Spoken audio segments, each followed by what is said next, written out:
A popular TV show, Hunters Now, kicks off another broadcast. The smiling host introduces tonight's special guest, the renowned A-rank hunter Ibuki Yugo. She praises his recent, highly successful raid in the Great Snowfield Dungeon. Watching from a dark room, a young man listens to Ibuki smugly credit his A-rank Flame Wizard class. This is Ninomiya Tsukasa, 23 years old, and all he can think about is the power of an A rank. On screen, the audience gazes up with pure admiration, a life he desperately wants. He sits alone in the glow of the television, wondering why that can't be him. The irony is staggering because he's an S-rank trapmaster, but with stats barely in the single digits. This is the world he lives in, a world that now revolves entirely around dungeons. Gates appeared across the globe, unleashing unknown territories, deadly traps, and ferocious monsters. And deep within them lay treasures beyond belief, artifacts that could grant eternal drink or heal any wound. The allure of unimaginable wealth and power gave rise to a new breed of human. Those who awakened to supernatural abilities and conquered the dungeons were known as hunters. This new world order was a strict meritocracy, where a high-rank job guaranteed you respect and status. It was a golden ticket, a chance for anyone, even a bullied outcast, to change their fate. And Ninomiya Tsukasa had pulled the luckiest ticket of all, an S-rank job, the legendary trapmaster. With the power to control every trap in a dungeon, he was supposed to be a god among men. But that dream came crashing down 2 years ago, during his hunter license examination. He confidently reached out, calling upon the very skill that was meant to define his new life. And in front of the silent crowd and the unimpressed examiner, absolutely nothing happened. A cold sweat ran down his back as his mind screamed. Why wasn't the skill activating? The examiner's voice cut through his daze, asking if there was a problem. Tsukasa waved it off with a nervous smile, insisting he just needed one more try. He focused every ounce of his will, pouring his energy into the training dummy. But the only response was the sound of jeers and mocking laughter from the other examinees. The examiner simply pushed his glasses up, his patience clearly wearing thin. This couldn't be happening, not now, not when his entire future was on the line. The official's face was a mask of cold disappointment, the crowd behind him barely holding back their smirks. Finally, the man stepped forward, pointing to the skill description itself, asking what exactly Tsukasa was trying to do. And then it hit him. The skill wasn't for creating traps, it only worked on those already inside a dungeon. The examiner let out a tired sigh, utterly unconvinced. He adjusted his glasses, concluding Tsukasa was either a fraud or completely delusional. Frantic, Tsukasa shoved his status window forward, insisting that it really is S-rank. But all it showed was access denied, and the examiner calmly reminded him that you can't view another person's status. In a last-ditch effort, he begged to be tested in a real dungeon, but the man shot him down, stating they're too dangerous. The examiner's face grew cold as he explained that without proving combat power, entry is forbidden. That's what the license exam is for. Tsukasa's world started to crumble. If he couldn't pass, and he couldn't enter a dungeon, what was he supposed to do? The man simply stated that dungeon exploration isn't the only job available. And with that cold dismissal, Tsukasa's dream was over. He couldn't become a hunter. The alternative job he was forced to settle for was right back at the Hunter Association. So, Tsukasa landed a job assisting hunter training, which really meant being a live punching bag. During a sparring session, his opponent lunges forward with a sudden shout. A brutal punch connects, and Tsukasa is immediately overpowered by the smirking hunter. The man grabs him by the hair, taunting him to just do his job properly. He follows up with a vicious kick, calling Tsukasa a hunter wannabe meant to be a punching bag. The blow sends him flying across the training room floor. As he picks himself up, Tsukasa reflects that he only got this job because his enthusiasm was recognized after failing the exam. But his tormentor isn't done, looming over him with a cruel smile, saying he still remembers it. He mockingly brings up how Tsukasa, the bullied kid from middle school, declared himself an S-rank at the exam. Tsukasa realizes this is Asanuma, a former classmate who was there that day, now using him to vent his own dungeon frustrations. But even through the pain, a single thought burns in Tsukasa's mind. He really is an S-rank. Asanuma catches the shift in his eyes, momentarily confused by this unbroken spirit. Enraged, he drives his foot into Tsukasa's gut, screaming at him to just admit defeat. The beatdown is relentless. Asanuma gloating over his victim, asking if he finally gets it now. But then he remembers the real reason Tsukasa is taking this abuse, their promise. Barely able to breathe, Tsukasa reminds him of the deal. Endure this, and Asanuma sponsors his escort permit. The bully scoffs, disgusted that even now, Tsukasa is clinging to that desperate hope. Their eyes lock in a silent battle of wills, desperation against contempt. Finally, Asanuma relents, acknowledging Tsukasa's insane obsession with a sigh. But a cruel smile spreads across his face as he decides to offer one final, humiliating test. He points toward the training room, noting that senior hunters are watching, before proposing one final test. The rules, he says with a sneer, are simple. Asanuma holds up the signed permit. All Tsukasa has to do is take it from him to pass. For a fleeting moment, a glimmer of hope appears in Tsukasa's eyes, but he knows there's a catch. And there it is. He'll have to endure the attacks of Asanuma's two thuggish friends as well. Tsukasa's eyes narrow in recognition they're the same guys who tormented him in middle school. Fine. He accepts without hesitation. He has no other choice if he wants to get into that dungeon. The pain from the previous beating is still fresh, a brutal reminder of his unwavering resolve. Asanuma almost seems impressed, remarking on how truly desperate Tsukasa is to succeed. But that admiration curdles into malice. If he's that determined, then Asanuma will enjoy crushing that hope completely. With a triumphant grin, Asanuma tears the permit into pieces, gloating that he just had to crush that flicker of hope. An animalistic fury contorts Tsukasa's face as the betrayal sinks in. He lunges, screaming Asanuma's name, but is met with a flash of purple light as a dagger skewers his hand. The trio looms over him, mocking his pathetic attempt at fighting back like a real hunter. Asanuma declares him a failure and simply walks away, leaving Tsukasa bleeding on the floor. But as Tsukasa stares at the blade, he admits to himself he knew it was a lie from the very beginning. He's seen the news. Sponsoring a civilian is a legal nightmare that no sane hunter would ever agree to, and there was absolutely no way a scumbag like Asanuma would ever keep his word. Even so, he had no other option. He had to cling to that one desperate sliver of hope, because his life, his future, everything he was fighting for depended on getting into that dungeon. If he could just enter a dungeon, he thought, this entire miserable life could finally change. That desperate hope was the only thing that had kept him moving forward. And in that very moment, as if in answer to his despair, the sky itself cracks open. A violent torrent of crimson energy slams down into the city street. Below, a man can only look up and scream as the world turns red. Chaos erupts as the shockwave rips through buildings, sending them crumbling down. But Tsukasa's eyes aren't filled with terror. They burn with that same crimson light. Above the rubble, a swirling red vortex hangs in the sky, the source of the destruction. Suddenly, every screen in the city flickers on, broadcasting an emergency alert. The reporter's solemn face confirms the horrifying truth. This is happening worldwide. The official announcement is grim. The entire world has become a dungeon. From the vortex, a beam of pure destruction rips through the street below. And from that chaos, a monstrous red dragon takes form before their terrified eyes. It's an absolute slaughter, swatting people aside without a second thought. Panic consumes the city as the beast takes to the sky, a harbinger of this new, hellish reality. Tsukasa's mind races, processing the impossible. If the world is a dungeon, this is bad. But then, a familiar blue light flickers to life. His S-rank ability, once useless, is now active. The dungeon break has turned his entire world into his personal domain. Without wasting a moment, he channels his newfound power, activating his trap scan skill. And suddenly, with eyes glowing blue, he can see it all. The entire city becomes a digital map, every hidden trap now visible to him. A manic grin spreads across Tsukasa's face. It actually worked. His power is real. He always knew that for normal hunters, traps were a terrifying, unseen threat. But for him, an S-rank trap master, they're an arsenal waiting to be unleashed. His focus sharpens, the world's code swirling around him as he processes his advantage. His planning is suddenly interrupted by a new immediate danger, a monster on the street. Without a proper weapon, he grabs the first thing he can find, a sturdy metal pipe. A surge of confidence hits him. With his trap master abilities, he can defeat it.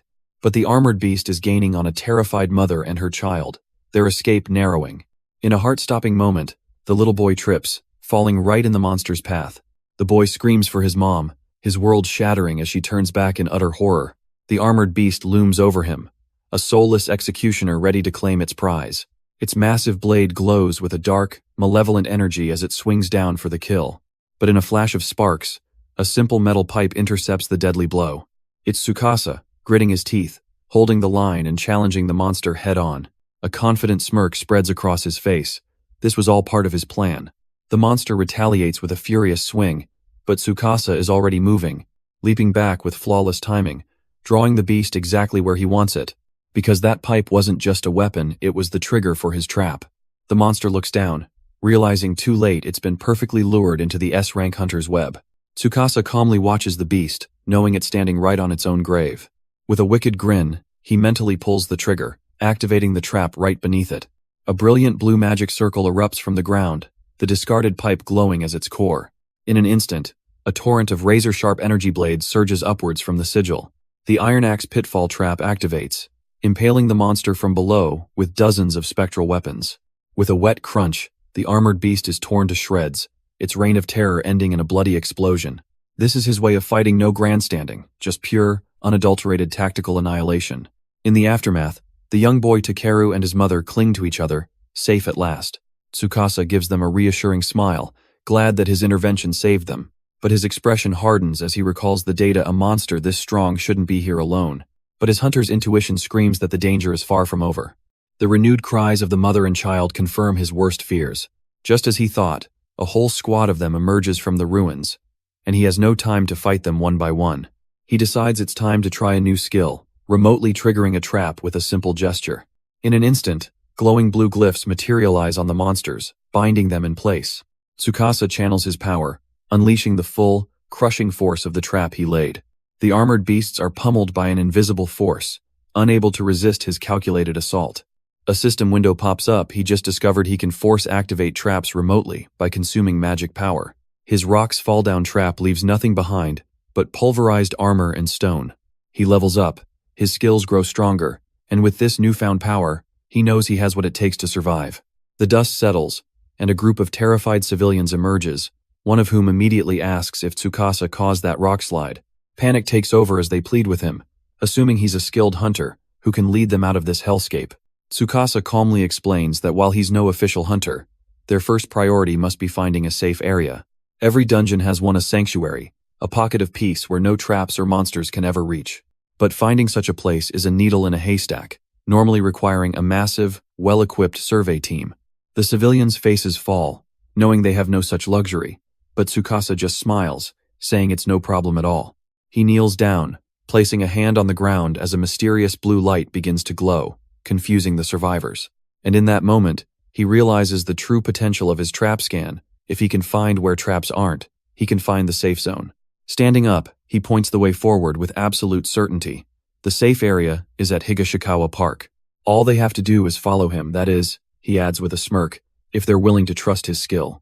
With their hopes dwindling, the survivors agree at this point, they can only trust him. True to his word, he leads them to Higashikawa Park, and a wave of relief washes over the crowd. One mother and her son thank him profusely, believing he's the hero who saved them all. But as the civilians celebrate their safety, Tsukasa's gaze drifts to something in the distance, and with a sudden, almost manic grin, he abandons them, sprinting off in a completely different direction. He can feel it, the true power of his ability. He possesses the strongest eyes in the world. His vision transforms into a digital overlay, showing him the logic of the entire dungeon. If an area with no traps is safe, then a place heavily guarded by them must be protecting something. His eyes lock on. It has to be a powerful hidden item, just waiting to be claimed. Without a single look back, he pushes off, chasing a prize far more valuable than a few saved lives. He can practically taste the power that awaits him if he can just get his hands on it. But his thoughts are cut short by a voice from the shadows, wondering what small fry is running around. A figure lands with a heavy thud, dragging a crowbar that scrapes against the ground. The voice sneers, recognizing him as the lying S-ranker, Ninomiya Tsukasa. Tsukasa's eyes widen in shock as he finally sees his unwelcome guest, Asanuma. Of all the people in this exam, what is he doing here? Asanuma just grins, asking a simple question. Are you the same as me? He correctly guesses that Tsukasa also ditched the monsters to find the real prize. It's true, he admits. There are no monsters in this quiet, hidden area. Instead, his eyes glow with purple malice. There's a human just as vicious as him standing right here, and Tsukasa sees it reflected in his opponent's eyes. Pure, unadulterated madness. Without another word, Asanuma lunges forward, swinging his crowbar down in a brutal arc that Tsukasa barely blocks. He tries to reason with the lunatic, shouting that this is an emergency, not the time for a pointless fight. But Asanuma's logic is already twisted beyond repair. To him, the world is already broken, so why not break it some more? He stands on a floor of bones, declaring that in this new world, the strong can kill the weak without consequence. Tsukasa can only stare, thinking this guy is completely insane, but wait, His movements, something was off. Asanuma smirks, realizing Tsukasa noticed. Those flawless steps, perfectly avoiding every single hidden trap. He mocks our hero, asking if a little small fry like him figured it out, and offers to let him in on the secret. With a dramatic flair, he whips out his trump card, a simple, handheld device. Tsukasa's eyes widen in disbelief. It's a trap searcher, a cheap item that reveals all nearby traps. Not just any trap searcher, Tsukasa realized, but a high-performance luxury model. Asanuma just cackles, proudly admitting he looted it from a hunter shop during the city's collapse.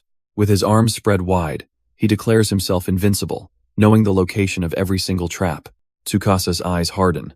Fine. If he knows where they are, he'll just have to force one to activate.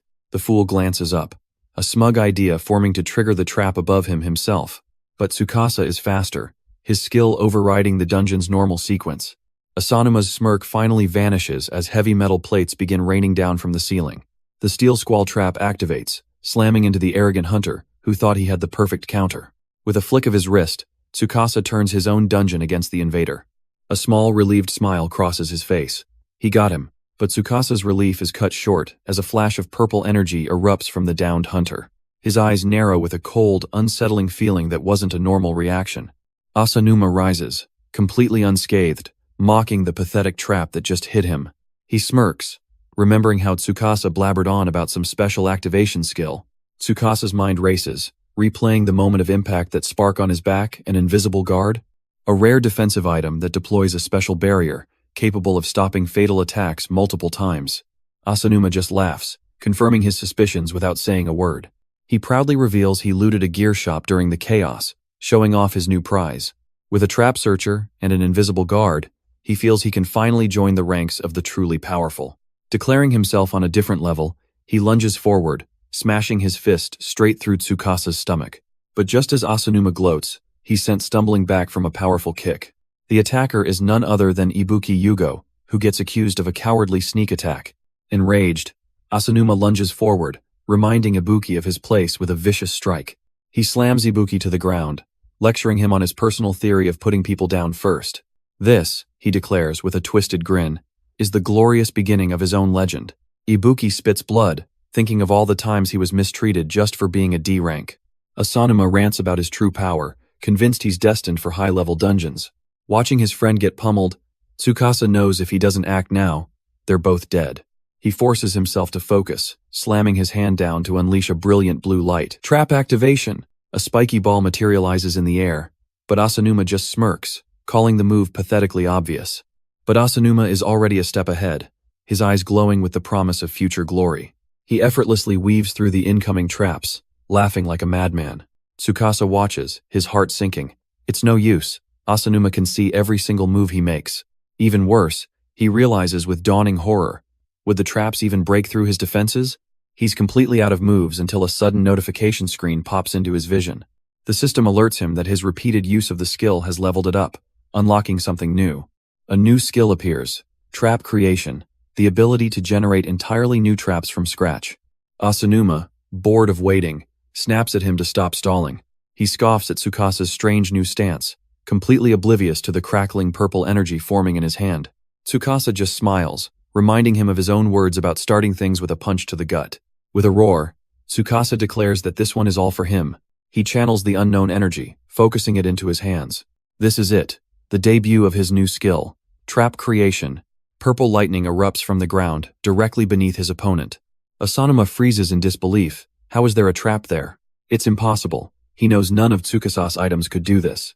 But reality hits hard as a conjured log smashes right into his side. Tsukasa grins, a wave of relief and excitement washing over him. It worked. His new skill, trap creation, lets him manifest traps in empty space.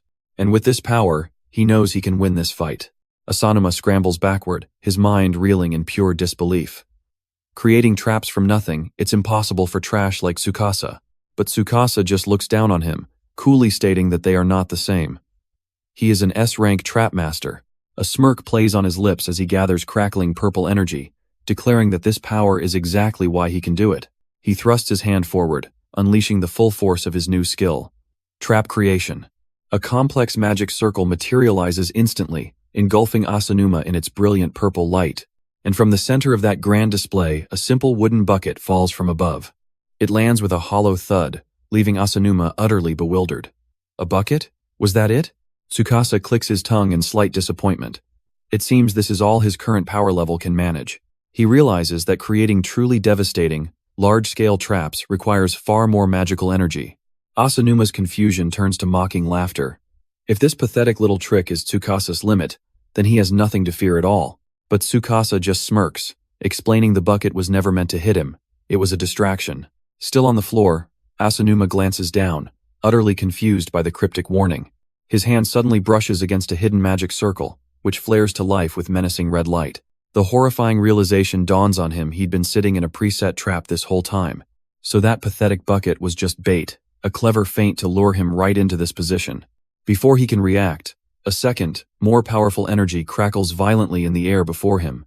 A massive, magical chainsaw materializes from a new trap, revving up to slice apart its slow-moving prey. Asanuma can only let out a pathetic scream as the shimmering blade rushes towards him. The saw connects with brutal force, sending him flying across the floor in a shower of sparks. He lands in a heap, only to see another glowing trap activating right behind him, sealing his fate. This new trap is a brutal wall of needles, erupting to shred anyone who gets close.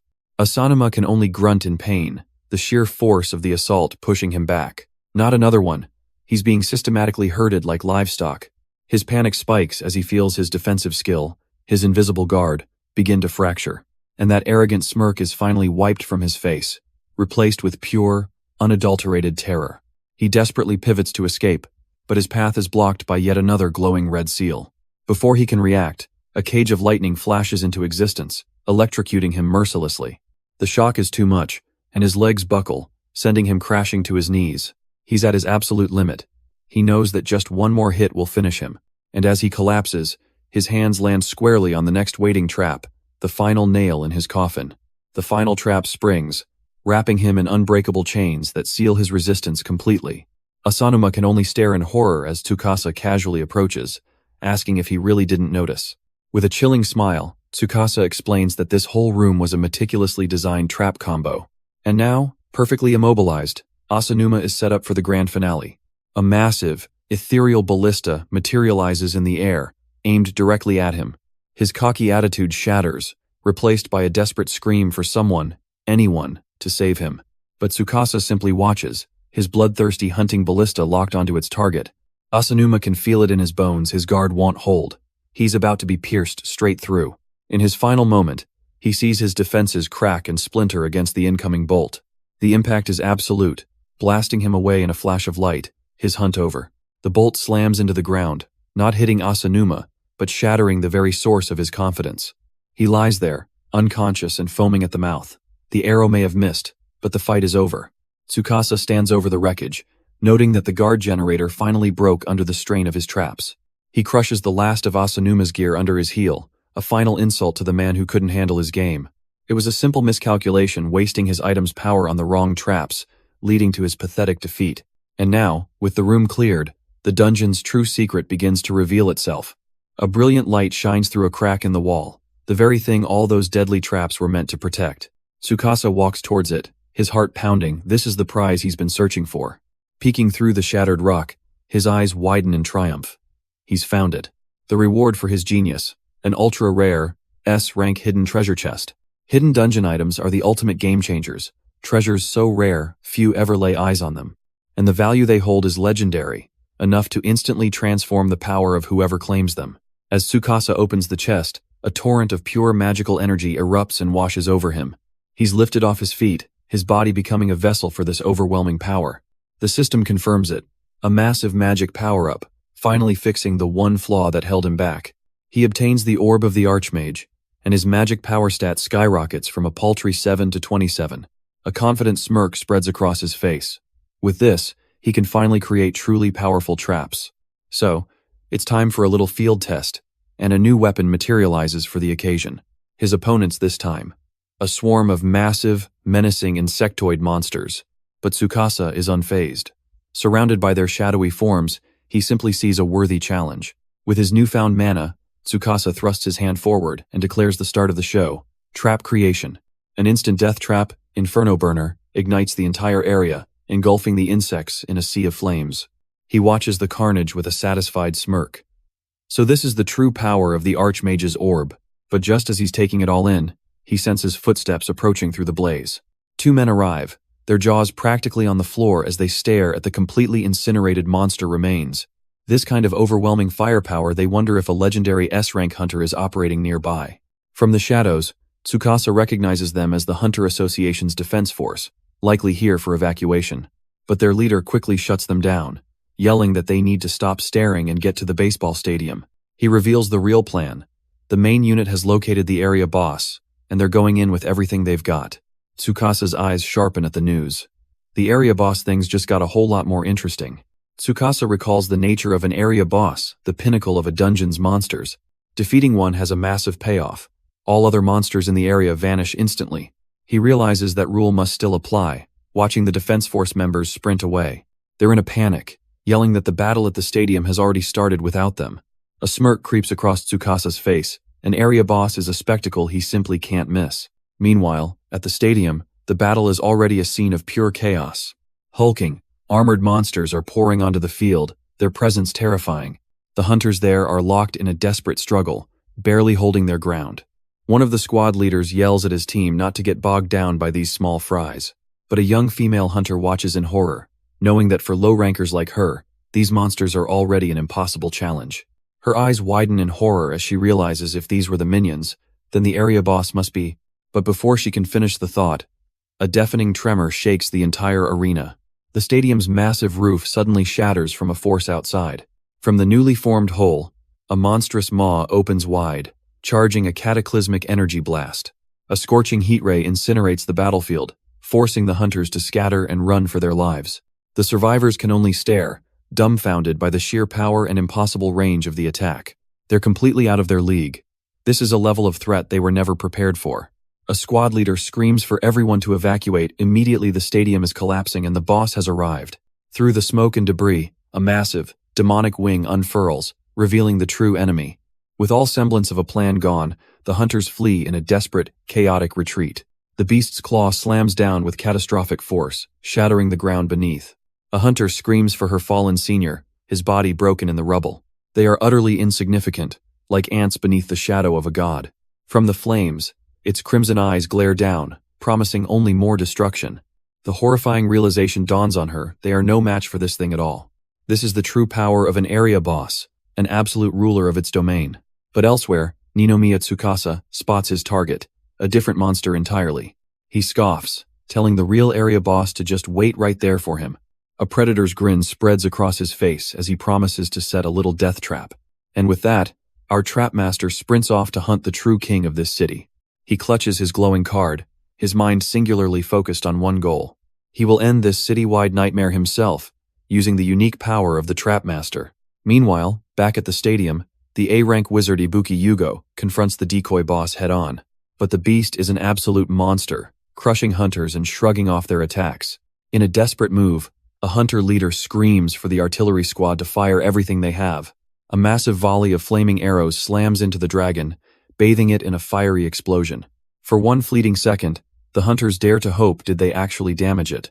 But the smoke clears, revealing the beast completely unharmed and roaring with fury. From a distance, Ninomiya watches with cold, analytical eyes, noticing its secret. It has auto-recovery, healing instantly, meaning only a single, fatal blow can ever put it down. Ninomiya knew this was a whole new level of trouble. Damage just doesn't stick to this thing, but a flicker of confidence lights up his eyes. This isn't an unbeatable opponent. He has an ace up his sleeve, a special trap he found, and it's time to get the beast's attention. But before he can act, a young female hunter steps forward, bravely challenging the dragon to come at her. She knows she's useless in a direct fight, but figures she can at least act as a decoy. The dragon, however, doesn't play games, immediately charging a devastating heat beam. In that horrifying instant, she knows her life is over. But death never comes. She opens her eyes, confused. She's in the arms of Ninomiya, who appeared from nowhere to snatch her from the jaws of death. A moment later, they're standing in front of some lockers, a glowing magic circle fading at his feet. He coolly explains that he used a warp magic trap to pull her out of the blast zone, leaving her completely stunned.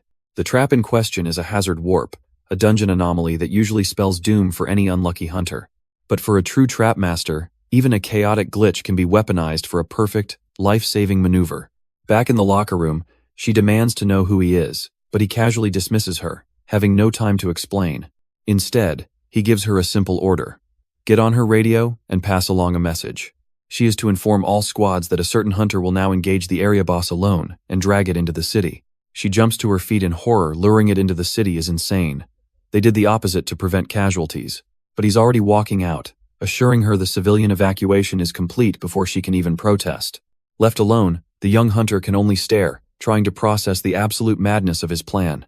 And back on the battlefield, the dragon lets out a furious roar, its ultimate attack having hit nothing but air.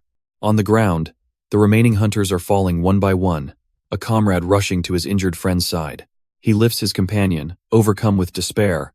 With the dragon's regeneration, they have no hope of winning. But just as all seems lost, a wash basin comically bonks the great beast right on the head.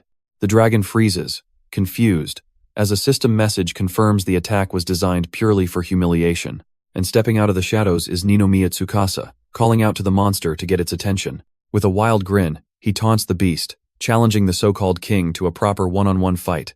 The dragon, thoroughly enraged by the insult, takes the bait and charges up its ultimate heat ray. The other hunters can only watch in horror, wondering what this reckless newcomer is possibly thinking. A torrent of pure energy erupts from the dragon's mouth, aimed to completely obliterate him. Yet Tsukasa is already in motion, leaping aside as the devastating beam incinerates the ground he just stood on. The onlookers are in total disbelief, wondering if he possesses some kind of flight skill. But one of the hunters quickly realizes no, that's not it. His gaze falls upon the true culprit, a glowing springboard trap left on the ground. He'd used a non-offensive trap to launch himself into the air at the perfect moment. Tsukasa calls this his insanity jump, a tool for complete aerial domination. He then creates another mid-air, and another, turning the sky into his personal playground. With flawless precision, he lands directly on the enraged dragon's horn. Standing atop the furious beast, he roars that he's taking this boss down with him. A new trap springs, launching the monster straight towards the witch-made trap in the city. Tsukasa leads the charge, baiting the enraged area boss into a man-made hell. On the ground, absolute panic erupts as a frantic report crackles over the radio. A defense force member confirms their worst fears. The area boss is out and tearing through residential areas. His colleague listens in horror, realizing its path leads straight toward the city's power substation. But up above, Tsukasa is the picture of calm, using another jump trap to stay just out of reach. Even the A-rank flame wizard, Ibuki Yugo, is caught completely off guard by the sheer chaos.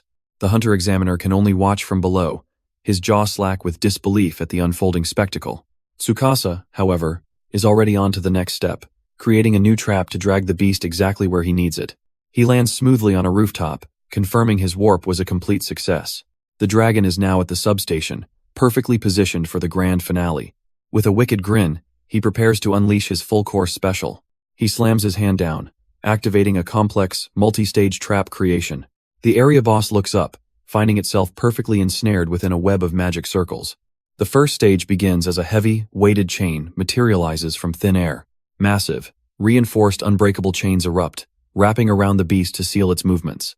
It roars in fury, but it's already locked in place for the main event. A colossal iron axe pendulum swings down, slicing deep into the dragon's body. The blade carves through its flesh with a brutal, sparking impact. And as if that wasn't enough, a massive racing saw tears into it from another angle. Tsukasa watches calmly, knowing he just unleashed instant death class traps. But he anticipated this monster's auto-regeneration, and this brutal opening was never meant to be the final blow. With the dragon pinned, Tsukasa promises to unleash something even more brutal. Purple energy crackles in his hands as he activates trap creation. The sky darkens as massive, jagged rocks begin to rain down on the beast. It's not just one trap, but a deadly combination hitting all at once. An inferno burner trap ignites, engulfing the area in overwhelming flames. Tsukasa watches his handiwork, a non-stop barrage of stone and fire hell. This, he muses, is the strongest combination he can currently create the full course meal.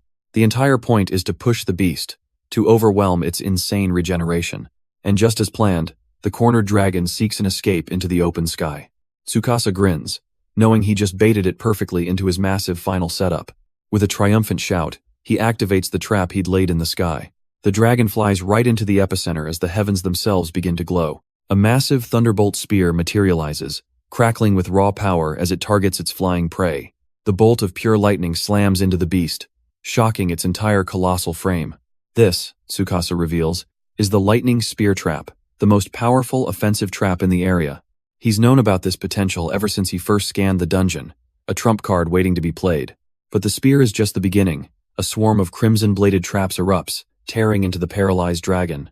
The true feature of the Thunderbolt spear, he thinks, isn't just its destructive force. He creates another trap, a massive, swinging iron axe pendulum made of pure energy. It smashes into the power towers, unleashing the entire area's ultra-high voltage energy in one final, devastating surge. The spear acts as a lightning rod, turning the entire high-voltage grid into a boss-level devastating blow. Arcs of purple electricity engulf the dragon, tearing through its supposedly invincible body. Its entire form is ignited, and Tsukasa coldly watches as the area boss burns to absolute ash. Elsewhere, Ibuki Yugo realizes this kind of strategy would be impossible in a normal dungeon, but Tsukasa knew he had a unique weapon here. The city's own transmission towers, a perfect man-made trap. He lands gracefully, a smirk playing on his lips as the dust settles around him. If the whole world is a dungeon, then anything can become a weapon in the right hands. The monster was caught in a snare from the moment it arrived, the trap of entering his world. System messages flood his vision. The area hunt is over, and he's shot up from level 4 all the way to 8.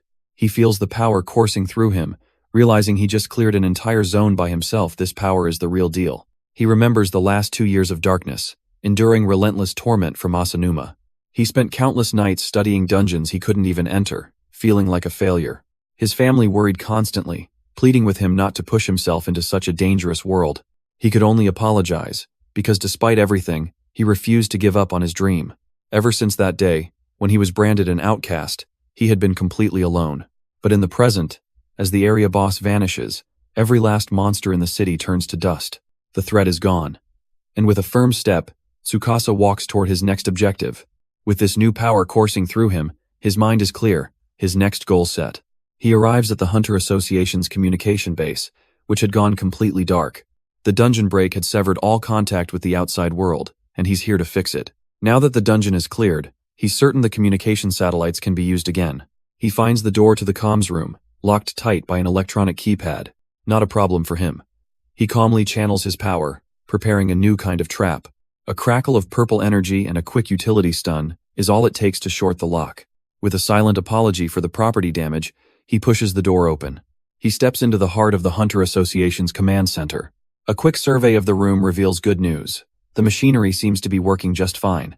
He sits at the main console, easily bypassing the fingerprint authentication like it was child's play. All that's left is to reboot the system that failed during the attack. But as it comes back online, an unexpected field scan begins, and Tsukasa isn't sure what it's looking for. The screen flashes with a welcome notification. Area boss defeated. Dungeon clear complete. Tsukasa reads the message, a little surprised. An A-rank dungeon? Was it really that dangerous? Then he recalls the hordes of armored monsters he faced, and figures, yeah, that makes sense. But his focus sharpens as the system begins a new, unexpected process. It's referencing the entire Hunter Association network, analyzing important areas across all domestic dungeons. This is bigger than he thought. Each area is a field divided by city, and now that the world has become a dungeon, the system is trying to map all of them at once. A brilliant idea strikes him. With his own analysis algorithms, he could theoretically map the entire world. The process runs, and in a flash, the screen announces the calculation is complete. But it's an error. The data volume is too massive, limiting the scan to just a 100 kilometers radius. He sighs, accepting the limitation. He can't scan the whole world, but the surrounding region will have to do for now. A far more pressing thought takes over.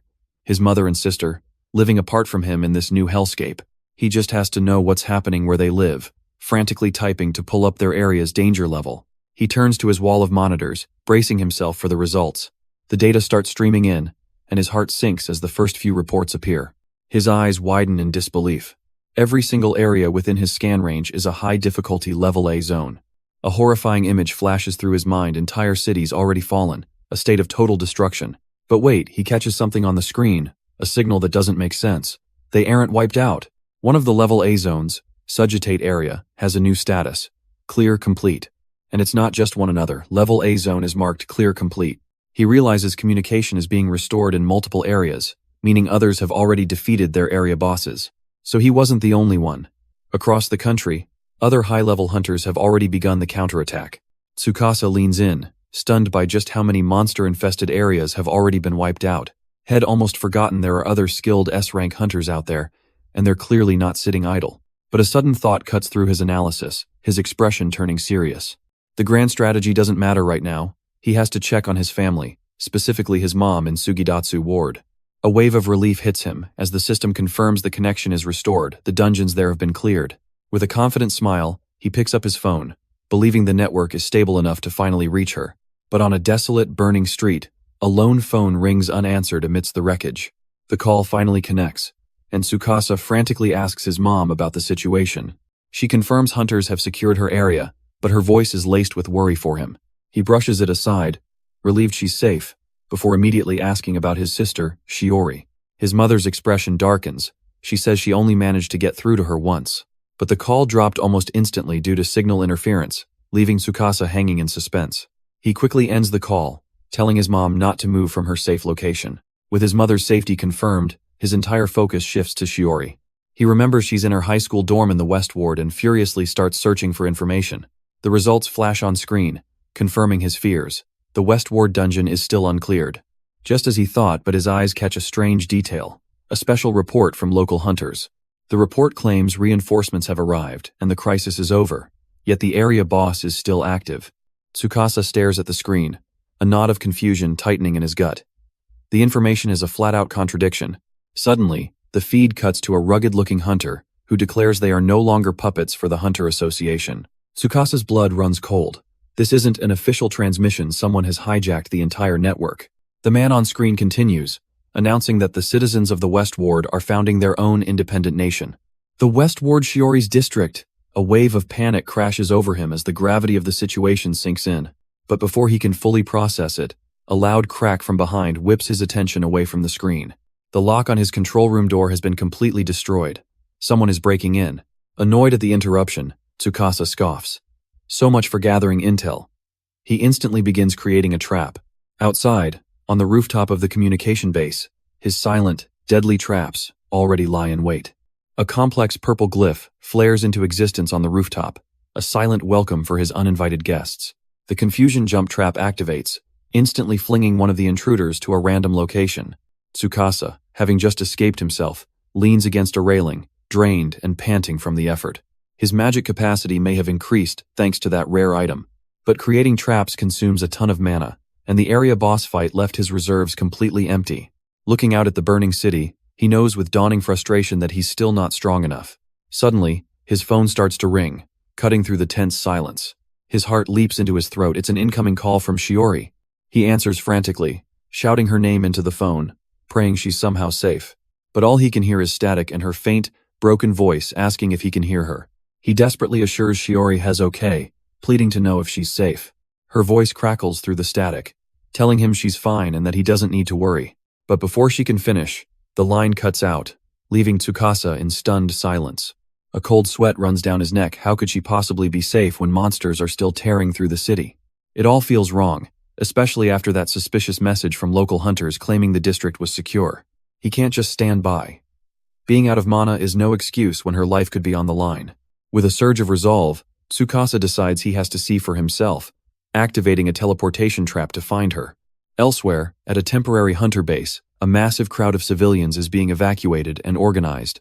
Inside, workers are scrambling to get supplies ready for the displaced and injured. But one of the managers stops cold, realizing with a jolt that a number of mana recovery potions are missing. And so, Tsukasa quickly chugs one of the borrowed mana potions. He figures it's fine. They were meant for hunters anyway, and hell more than make up for it. With the last drop gone, he feels the familiar surge of power return. A system window confirms it. Mana fully recovered, and with a confident smirk, he knows he's back in the game. But now he faces a new problem: distance. He's in the central ward, while Shiori is 2 whole districts away. According to the intel he gathered, the 2 wards between them are still teeming with monsters. A moment of doubt creeps in. Crossing that hostile territory alone will be a monumental challenge. He can't forget the near-fatal battle with the area boss, a fight that pushed his limits. Clenching his fist, he realizes there's only one way to guarantee he won't run dry again. He needs to increase his absolute mana capacity, and the only way to do that is to level up.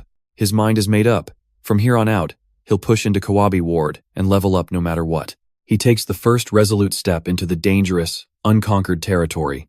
This is his first true mission since awakening, a dungeon-crossing quest to save his sister. The peaceful world he knew just days ago is gone, replaced by a hellscape of warring dungeon zones. As soon as one area boss falls, another rises in a neighboring ward, a never-ending cycle of battle. He steps past the boundary, knowing monsters could appear at any moment in this untamed land.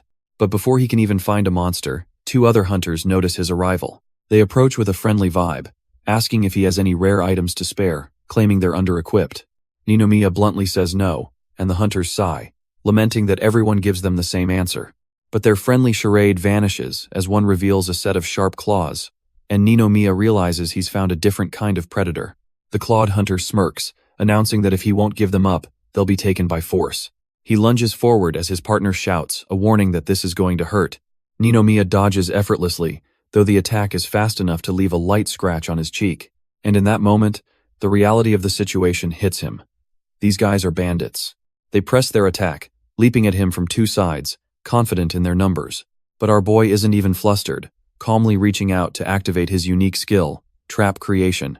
The lead bandit sees the magic circle form, a cocky grin on his face, oblivious to the power he's facing. Suddenly, a new trap materializes disaster weight, slamming them both into the ground with overwhelming force. Pinned to the pavement and completely immobilized, the two thugs can only squirm under his gaze. A dangerous thought crosses Ninomiya's mind. Would killing humans grant him experience points too? But his mind is made up. To achieve his goal, he has to test it out. It's time for some experience farming. Elsewhere, in Kawabe Ward Plaza, chaos erupts. Robotic monsters are laying waste to the park, and a civilian girl is caught in the crossfire. Just as one takes aim, it stops, its attention suddenly diverted by a strange sound. A high-pitched, almost playful whistle cuts through the noise of battle. The source? A peculiar whistle doll trap, placed perfectly by Ninomiya from his perch in the trees. He watches with a smirk. This little trap is designed to mischievously lure monsters together. 4 of them gather around the doll, but he's unimpressed. Not nearly enough for a good farm. Still, it's a start. He summons his magic once more, activating his trap creation skill. The monsters turn, confused by the new, pulsing trap that just materialized at their feet. A crackle of purple energy erupts, and the trap springs shut. The robots are caught completely off guard, their bodies frozen by the magical surge. Thick, dark bars slam down from above, a heavy lock clicking into place. It's an iron cage, a sturdy trap designed to completely immobilize its prey. Watching from the shadows, Ninomiya smirks, satisfied to see them locked up just like that. With his targets secured, he declares it's time for the real trap creation to begin. A new magic circle glows, materializing a shimmering, rectangular portal right inside the cage. One of the robots stares into the strange surface, seeing its own reflection looking back. But this is no ordinary mirror. The reflection begins to solidify, taking on a life of its own. His copy mirror trap activates, perfectly reflecting and multiplying the monsters for his farm. To anyone else, a monster multiplying trap would be the stuff of nightmares. Under normal circumstances, it's an absolute death sentence for any hunter caught in its path. But inside his perfect cage, Ninomiya just grins and tells them to keep multiplying. He pushes the spell, demanding more and more copies until the cage is completely full. After all, the more monsters he defeats, the more experience he gains. His eyes burn with ambition. He'll slaughter them all at once to become even stronger. Soon, the iron bars can barely contain the horde, a sea of glowing red visors pressing against the metal. With his farming ground fully stocked, Ninomiya begins the final setup. He raises a hand, casting a massive, intricate magic circle over the entire cage. The complex runes glow with immense power, unleashing his spell. Trapped inside, the robots can only let out a confused digital screech. He calls forth a disaster weight, a trap that drops a colossal mass directly onto its prey. A wicked smile spreads across his face. His finishing move worked perfectly. He proudly dubs his new technique, the Experience Cube, a flawless farming method. The system immediately floods with notifications, hundreds of kills registered at once. All that experience triggers an instant level up, just as he'd calculated. But leveling up was expected. What he didn't see coming was a new skill acquisition. The system grants him trap domination, giving him control over the very monsters he creates. The description is mind-boggling, a skill that lets him subjugate trap-type monsters. He imagines the possibilities turning his deadly creations into loyal allies. Just then, a flicker of movement catches his eye. One of the robots actually survived his annihilation attack. Well, what perfect timing. He smirks, deciding this is a great chance to test out his new power. With a surge of green energy, he casts domination, aiming to bend the machine to his will. But to his shock, the skill just bounces off, fizzling out harmlessly. It didn't work at all. He quickly realizes his mistake. The fine print matters. It only works on trap monsters, his own creations. Trying to use it on a regular dungeon monster like this is just a waste of time and energy. So, he opts for a more direct approach, summoning a finisher sword right through the robot's chest. With the last straggler gone and his leveling spree over, he turns his thoughts to his sister Shiori and prepares to move on. He decides he's put it off long enough. It's finally time to investigate this area properly. Placing a hand on the ground, he channels his energy, preparing a new kind of skill. He unleashes Trap Scan, a power designed to reveal any existing traps around him. Now, he thinks, let's see what dangers are really hiding in this city. The scan immediately highlights a nearby museum, its location glowing with a dense cluster of traps. But digging deeper, he finds something even more shocking. A secret underground passage stretching for kilometers. His eyes widen as a startling possibility clicks into place. Could this be it? A smirk crosses his face as the pieces of the puzzle fall into place. He finally understands. With his new objective clear, he knows exactly where he has to go next. And without hesitation, he sets off towards the suspicious museum. He makes his way through a dark, ethereal forest, heading straight for his target. But as he nears the location, he stops short, surprised by an unexpected sight. Before him lies a massive, glittering lake, strangely out of place in the middle of the woods. Shaking off the distraction, he refocuses. The museum has to be somewhere around here. And just beyond the tree line, he finally lays eyes on the grand, imposing structure. He stares it down, his mind racing. That underground passage starts right beneath this building. Stepping inside, the heavy doors slam shut behind him, sealing him in the eerie silence. Just as his trap scan predicted, he can feel it. The entire place is saturated with hidden dangers. He knows he'll have to move with extreme caution if he wants to avoid getting caught.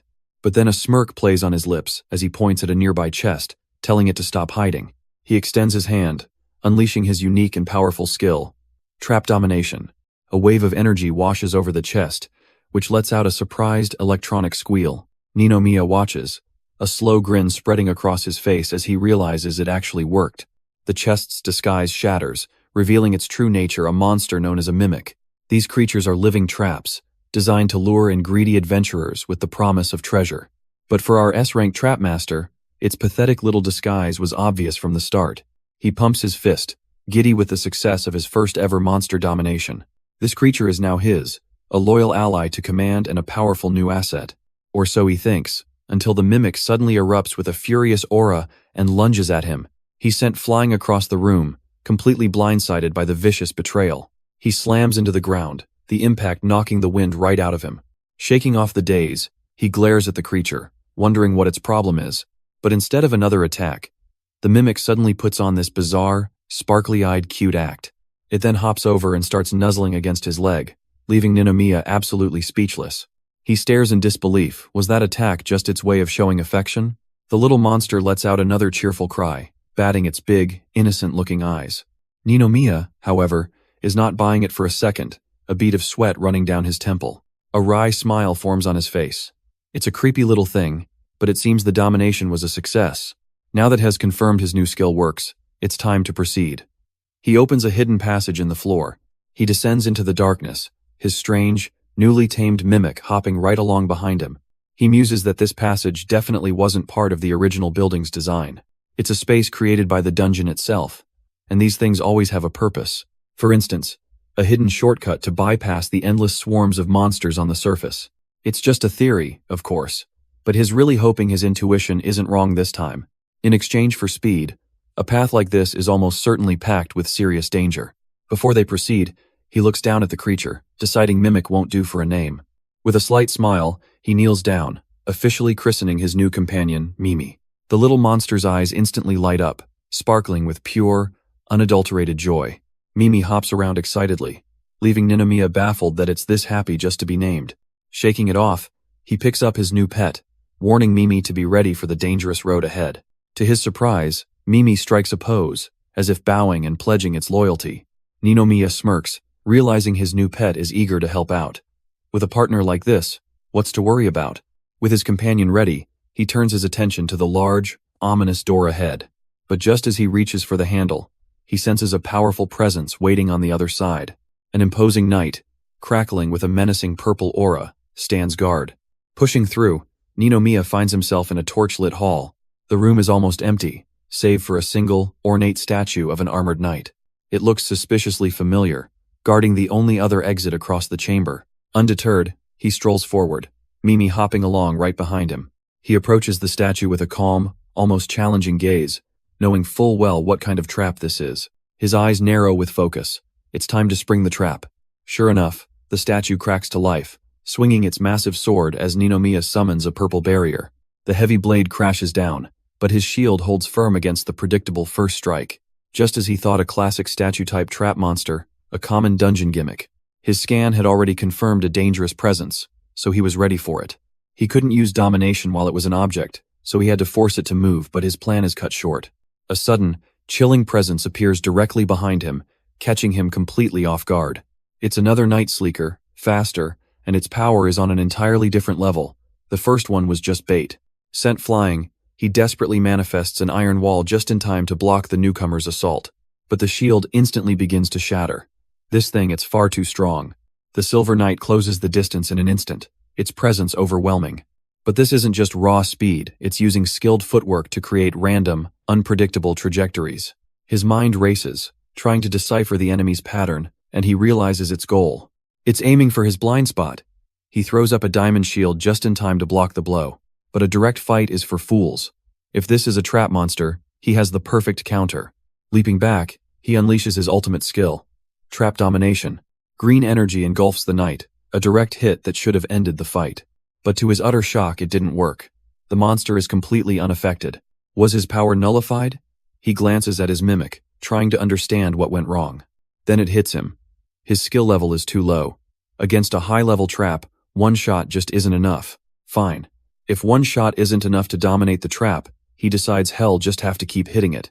He unleashes trap domination again, but the knight is just too fast, weaving around his attacks with infuriating ease. That first hit, he realizes, was nothing but a fluke. Hitting this thing is almost impossible. He needs to read its trajectory, predict its every move, or he'll never land the skill again.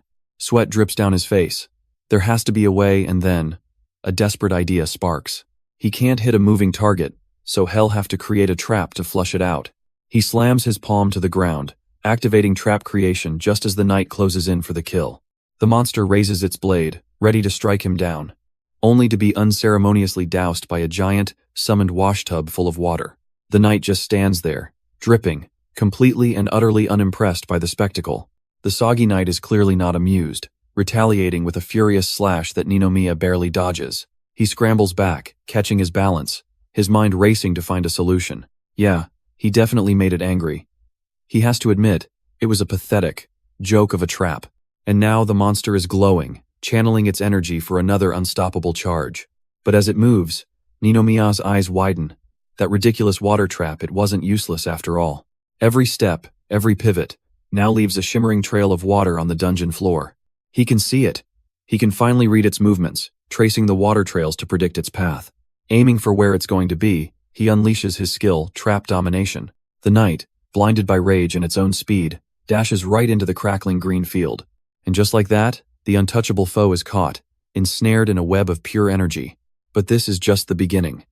Ninomiya pours his energy into the trap, declaring it's not over yet. He knows the secret to his skill. The effect accumulates with every cast. So he hammers the knight again and again with waves of domination. The monster roars, thrashing against the crackling green chains, but can't break free. A manic grin spreads across Ninomiya's face. Hez not trying to kill it, he's going to make it his ally. From the sidelines, even the dungeon's mimic monster trembles at the sheer audacity of this plan. But the constant casting is taking its toll, and Ninomiya stumbles, panting from exhaustion. His mana bar flashes a critical warning, it's almost completely drained. He has one last shot. For the first time, doubt creeps in. Can he really capture this thing? Is this even possible? And in that moment of hesitation, the Silver Knight's foot smashes down, shattering the trap completely. With his trap shattered, Ninomiya gathers every last scrap of mana, betting it all on this one final shot. He pours all his focus into his fingertip, desperately willing his power to work. With a roar, he unleashes trap domination one more time. The knight's blade falls, a silver streak of death about to crush him completely. But at the last second, Ninomiya changes the skill, screaming out a new technique, Dominate Eruption. A massive explosion of green energy erupts from his hand, blasting upwards to meet the attack. The blinding light fades, leaving a figure standing motionless in the swirling dust.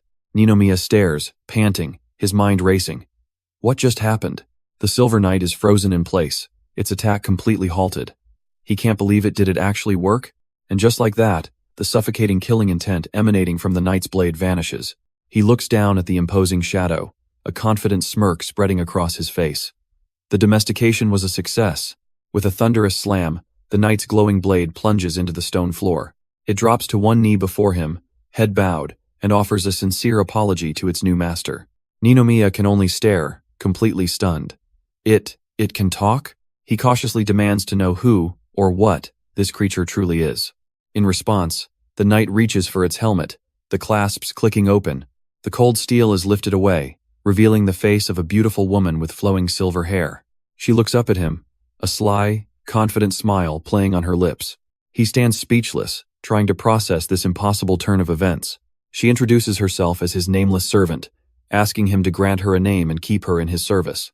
A name. Ninomiya mulls it over, thinking something fitting for a female knight is in order. He settles on one, looking her in the eyes and deciding to call her Jean. The newly named knight seems to cherish the sound of it, a gentle smile gracing her lips. With deep gratitude, she accepts her master's command, asking to be called Jean from now on. But their moment is cut short as Ninomiya is startled by a sudden commotion behind him. His other tamed monster, the mimic, lets out a surprisingly fierce and jealous cry. The little treasure chest zips past the knight, making its presence known with a growl. But Jean simply acknowledges the mimic as her senior in this army, vowing to be its second in command. Ninomiya watches, completely baffled, as his powerful new servant kneels before a treasure chest. A monster hierarchy? Seriously? He quickly shakes it off, remembering they don't have time for this. They need to keep moving forward. Just as Ninomiya announces their next move, Jeannie calmly halts him in his tracks. She explains that by defeating her, he has unknowingly triggered the dungeon's next event. The area boss, which had been dormant, has now been awakened by their battle, and Ninomiya is floored. She reveals her true role here. She wasn't just another monster, but the gatekeeper of this entire dungeon. Her very defeat was the signal, the alarm that told the area's true master that an intruder had arrived. Now, the path forward is blocked, and the only way to leave this place is by defeating the boss. He can't believe it. The easy path he thought Head found was actually a one-way ticket to the boss room. Fine then, if forward is a no-go, they'll just turn back and take the surface route instead. But Jean shuts that idea down immediately, telling him that escape is no longer an option. With a slight smirk, she gestures behind them, where the entrance door now glows with an impassable magical seal. Jean lays out the stark reality: once you're this deep, the only way out is through the boss's chamber. Ninomiya panics, protesting that a boss fight is impossible when the last battle left him completely out of mana. As he frets, he notices his little mimic, Mimi, is suddenly shaking uncontrollably. The small chest trembles, rattling on the stone floor, as if trying to tell him something. And then, a shadowy hand emerges from its maw, offering him a small, glowing vial. He stares in disbelief. It's a mana recovery potion, exactly what he needs. He had no idea his little companion had a convenient item storage function this whole time. With his mana problem solved in an instant, Ninomiya's confidence comes rushing back. But as he prepares to drink it, Jean cuts in, asking if mana even matters if he can't use high-level water magic. She explains the area boss is an incarnation of pure fire, a foe that usually requires a whole team of water mages to defeat. Ninomiya admits she's right. Powerful water magic is beyond him. The trap he used on her was the absolute limit of his current strength. Defeating the boss head-on is off the table, so he needs a new plan, pacing as his mind races. Suddenly, his eyes land on his little mimic, Mimi, and a brilliant idea sparks. He turns to Jean, asking for confirmation. The door they entered through can't be opened by human strength, correct? With her affirmation, a sly, confident smirk spreads across his face. He's found his loophole. If a human can't open it, he asks, what about a monster? What about a tamed monster like her or Mimi? Jean's eyes widen in understanding. It's a crazy idea, but she concedes it just might be possible to turn back. But just as their escape plan solidifies, the entire chamber begins to tremble violently. Jean immediately recognizes the disturbance. The area boss has lost its patience and is on the move. Before they can react, the massive doors ahead begin to crack and glow, fire bursting through as the boss makes its grand entrance. Ninomiya urgently shouts for defensive magic, realizing the scorching flames are about to hit them. Without wasting a second, he throws up a hand, a shimmering purple barrier materializing before them. The entire chamber is engulfed in a cataclysmic explosion of fire, the shockwave nearly knocking them off their feet. They're completely surrounded, trapped within a raging inferno with no obvious way out. He grits his teeth, pouring every ounce of his energy into maintaining the barrier against the annihilating heat. But this is no ordinary blaze, as superheated projectiles begin to rain down from above. He can't believe the sheer firepower, and a dreadful realization hits him. The room itself is collapsing. Massive chunks of the ceiling plummet down, slamming against their fragile shield. But as the debris crashes around them, a complex magic circle begins to glow brightly on the floor. It's one of Ninomiya's traps, a teleportation circle he'd set in advance, now shimmering as their only path to safety. And as the light fades, Ninomiya's eyes widen, taking in their new, far more dangerous surroundings. They've been transported directly into the area boss chamber, a colossal being of pure flame waiting for them. This is no mere monster, it's the incarnation of fire itself, radiating an aura of absolute destruction. He finally understands every room they fought through was nothing but a path leading to this final trial. A bead of sweat rolls down his face, but his resolve hardens. This new platform is already crumbling, and he knows they can't stay here for long. He turns to his little companion, Mimi, with a grim and urgent request. He needs the mimic to act alone, to head back the way they came, an order that leaves Mimi trembling with confusion. But before he can explain further, Jean shouts a warning as the boss gathers its immense power. With a deafening roar, the incarnation of fire unleashes a torrent of searing flames directly at them. But Ninomiya doesn't flinch, his eyes sharp with a desperate plan. While Jean holds the line, he shoves Mimi with all his might, sending the little chest flying. The goal: get her away from the towering, apocalyptic presence of the fire demon. He shouts her name, watching with a mix of hope and fear as she tumbles away. And it worked. She's scurrying towards the exit, just as Head hoped. He knows that for a human, that door is a one-way street, permanently locked. But his allied trap monsters, they are an exception to the dungeon's rules. With the escape plan in motion, he turns back to the boss, betting everything on Mimi. It's time to go on the offensive, activating trap creation right on the demon's chest. A swirling vortex opens up a mystery warp hole, a discharge port. The boss roars, unleashing a furious swipe with its massive, fiery arm. Jean cries out to her master, warning him that the second wave of attacks is coming. And true to her word, the incarnation of fire unleashes a deadly barrage of molten projectiles. But Jeannie is already in motion, a blur of silver armor deflecting every single blast with her sword. She lands gracefully, a one-woman fortress standing between the demon and her master. Ninomiya gives her a grateful, almost cocky smile, completely unfazed by the heat. He tells her there's no need to evade anymore. He's going to be the decoy now. Her new orders are clear. Aim for the boss's left leg and pin it directly beneath the warp hole. With absolute loyalty, she accepts the command, ready to lay down her life to see it done. The first part of the plan is in motion, and now everything depends on Mimi executing her own orders perfectly. Her instructions are simple. Exit the museum the same way she came in. From there, she's to bolt straight through the surrounding forest without stopping. Her destination is the shimmering lake waiting at the end of the path. Mimi's eyes narrow with fierce, unwavering resolve. Her shadowy claws dig into the ground, preparing for the most important jump of her life. She launches herself into the air, a tiny silhouette against the massive moon. Back in the boss room, the incarnation of fire roars with pure, unbridled fury. It unleashes a devastating blast, forcing Ninomiya to his absolute limit just to hold it back. His defense is cracking, and he desperately calls out, wondering if Jean is ready yet. And right on cue, his knight reports in, having perfectly executed her task and found the opening. With a brilliant flash of steel, Jean carves a deep gash into the monster's arm. The incarnation of fire bellows, its rage momentarily eclipsed by pure, searing pain. Seizing the opportunity, Ninomiya slams his palm forward, ensnaring the beast in a sphere of binding energy. Perfect. The monster's movements are sealed, positioning it right under the warp hole.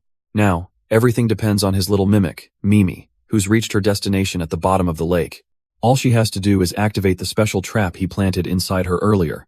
Her mouth gapes open, revealing not teeth, but the swirling abyss of a portal. This is the intake port, designed to suck in the entire lake and send it somewhere else. Back in the boss room, the discharge portal materializes directly above the helpless incarnation. A single drop of water falls, sizzling as it makes contact with the beast's fiery head. The fire incarnation glares up, sensing the ominous moisture falling from the portal. Ninomiya watches on with a confident smirk. Everything is going according to plan. A flicker of panic finally dawns on the beast as it understands the trap. But it's far too late, as the entire lake begins to pour down from above. The monster's fiery body is instantly quenched, its roaring flames extinguished by the deluge. A tidal wave of summoned water begins to flood the entire boss room. Seeing the surge, Ninomiya calmly tells Jean to get behind him. He'll protect them. He slams his hand to the ground, activating his next trap with a burst of purple light. A massive wall of pure energy erupts from the floor right in front of them. This prison wall effortlessly parts the raging waters, keeping them completely safe from the flood. Jean can only stare in awe as Ninomiya smugly explains his masterstroke, a water attack using warp portals. Defeating this boss normally requires an entire army of water mages, an impossible feat underground. So, Ninomiya devised a workaround, sending his mimic Mimi to the nearby lake to set up a portal. That entrance portal was then linked to an exit trap, positioned perfectly above the boss. The fire incarnation could only roar in agony as the deluge of water extinguished its very being. Its body dissolves and sizzles away, helpless against the sheer volume of its elemental weakness. And deep within the torrent, a single, glowing orb of light is revealed the monster's core. Jean spots it instantly, telling her master to destroy the core to end this fight for good. Got it, Ninomiya says, already summoning his next trap with a flash of purple energy. A finisher longsword materializes, a blade designed to execute weakened foes, plunging toward the core. The finisher longsword connects, and the boss's core shatters from within. Its massive form melts into a smoldering ruin before Ninomiya and Jean. The blade plunges deep, ensuring not a single ember of the monster remains. A final, violent pulse of purple energy erupts, signaling the end. The light fades, confirming the complete and utter annihilation of the area boss. From the watery aftermath, Mimi pops up with a triumphant roar of its own. Ninomiya cheers, praising Mimi for pulling off the plan flawlessly. He kneels down to thank his little mimic, but a brilliant blue light suddenly bursts forth. The celebration grinds to a halt as they're both thrown back by the unexpected radiance. And there, embedded in the ground, is an unexpected reward. A short sword pulsing with magical energy. Jean calmly presents the weapon, informing her master that this is the area's hidden item. A hidden item? Ninomiya's eyes widen as the implication sinks in. He realizes this is an ultra-rare drop, the kind of legendary loot most hunters only dream of. She theorizes it was washed down from the lake above, falling through the loop portal. A smug grin spreads across Ninomiya's face as he takes possession of his prize. He examines the blade, which the system identifies as the Sword of Mystic Light, its true power still a mystery. With its special effects unknown, he figures the only way to find out is to put it to the test. But before he can even take a practice swing, the entire dungeon begins to shake violently. Ninomiya is thrown off balance, completely unprepared for the sudden, powerful tremor. Jean, ever composed, reassures him that this is normal. The dungeon is now opening a path for its conquerors. A massive gate of light materializes before them, the promised path to the next area finally open. Their exit point isn't a grand gate, but a rattling manhole cover on a deserted city street. Popping out into the fresh air, Ninomiya realizes he's on the border between two city wards. He takes a moment to appreciate his progress, only for Jean to pop her head out just as a voice calls out to him. He turns to see a squad of organized hunters marching straight toward his position. A jolt of panic hits him. Being seen with a monster is a death sentence, and he shoves Jean back down into the sewers. With the evidence hidden, he turns to face them, trying his best to act like nothing is wrong. The leader immediately scolds him for wandering around during an emergency situation. Ninomiya recognizes their gear. It's the Hunter Association's rescue team, likely here to evacuate civilians. But instead of offering help, they just shove him aside, telling him to make way. Something is definitely off. The leader's eyes widen as he looks at his tablet, asking if he's the S-rank stray hunter, Ninomiya. A smug smile spreads across his face as he explains that rumors about him have been spreading like wildfire. Specifically, the incredible rumor that he managed to solo an area boss. Ninomiya thinks back to his fight with the massive dragon. Yeah, he supposes he did go a little wild back there. The man's true intentions finally surface as he invites Ninomiya to join his squad. He even offers to pull some strings and complete his official hunter registration on the spot. An official scout offer. This was everything Ninomiya had dreamed of for so many years. His hand clenches into a fist as he weighs the sudden, life-changing proposal. But after a quiet moment, Ninomiya bows his head and delivers a simple, firm refusal. The entire squad is left speechless, utterly baffled that he would choose to remain astray. He apologizes respectfully, his decision made. The squad leader takes it in stride, acknowledging that Ninomiya must have his own reasons. As the team turns to leave, he offers a final piece of advice. He warns him to be careful on the road ahead. A troublesome group of illegal hunters is nearby. Ninomiya's mind flashes to Asanuma's crew. Yeah, he's seen their kind before. But the gravity in the leader's voice hints at a threat far more dangerous than common thugs. Once they're gone, he lifts a manhole cover and signals that the coast is clear. Jean emerges from the darkness, questioning his choice to refuse the hunter's help. He slams the cover shut, explaining he's done trying to be an official hunter anyway. Because in this new world, he's learned he can't trust anyone, not even the association. Besides, he smirks. He already has companions he can actually trust. He glances over at Jean and Mimi, the most reliable allies he could ever ask for. Jean offers a confident smile, and even the little mimic seems to agree. Now in Iwaya Ward, it's time to get down to business, starting with a trap scan. He places his hand on the ground, sending out a pulse of energy to map the area's dangers. The results flood in a complex grid filled with countless enemy signals scattered across the ward. But as he processes the data, a strange, pixelated zone suddenly materializes on the map.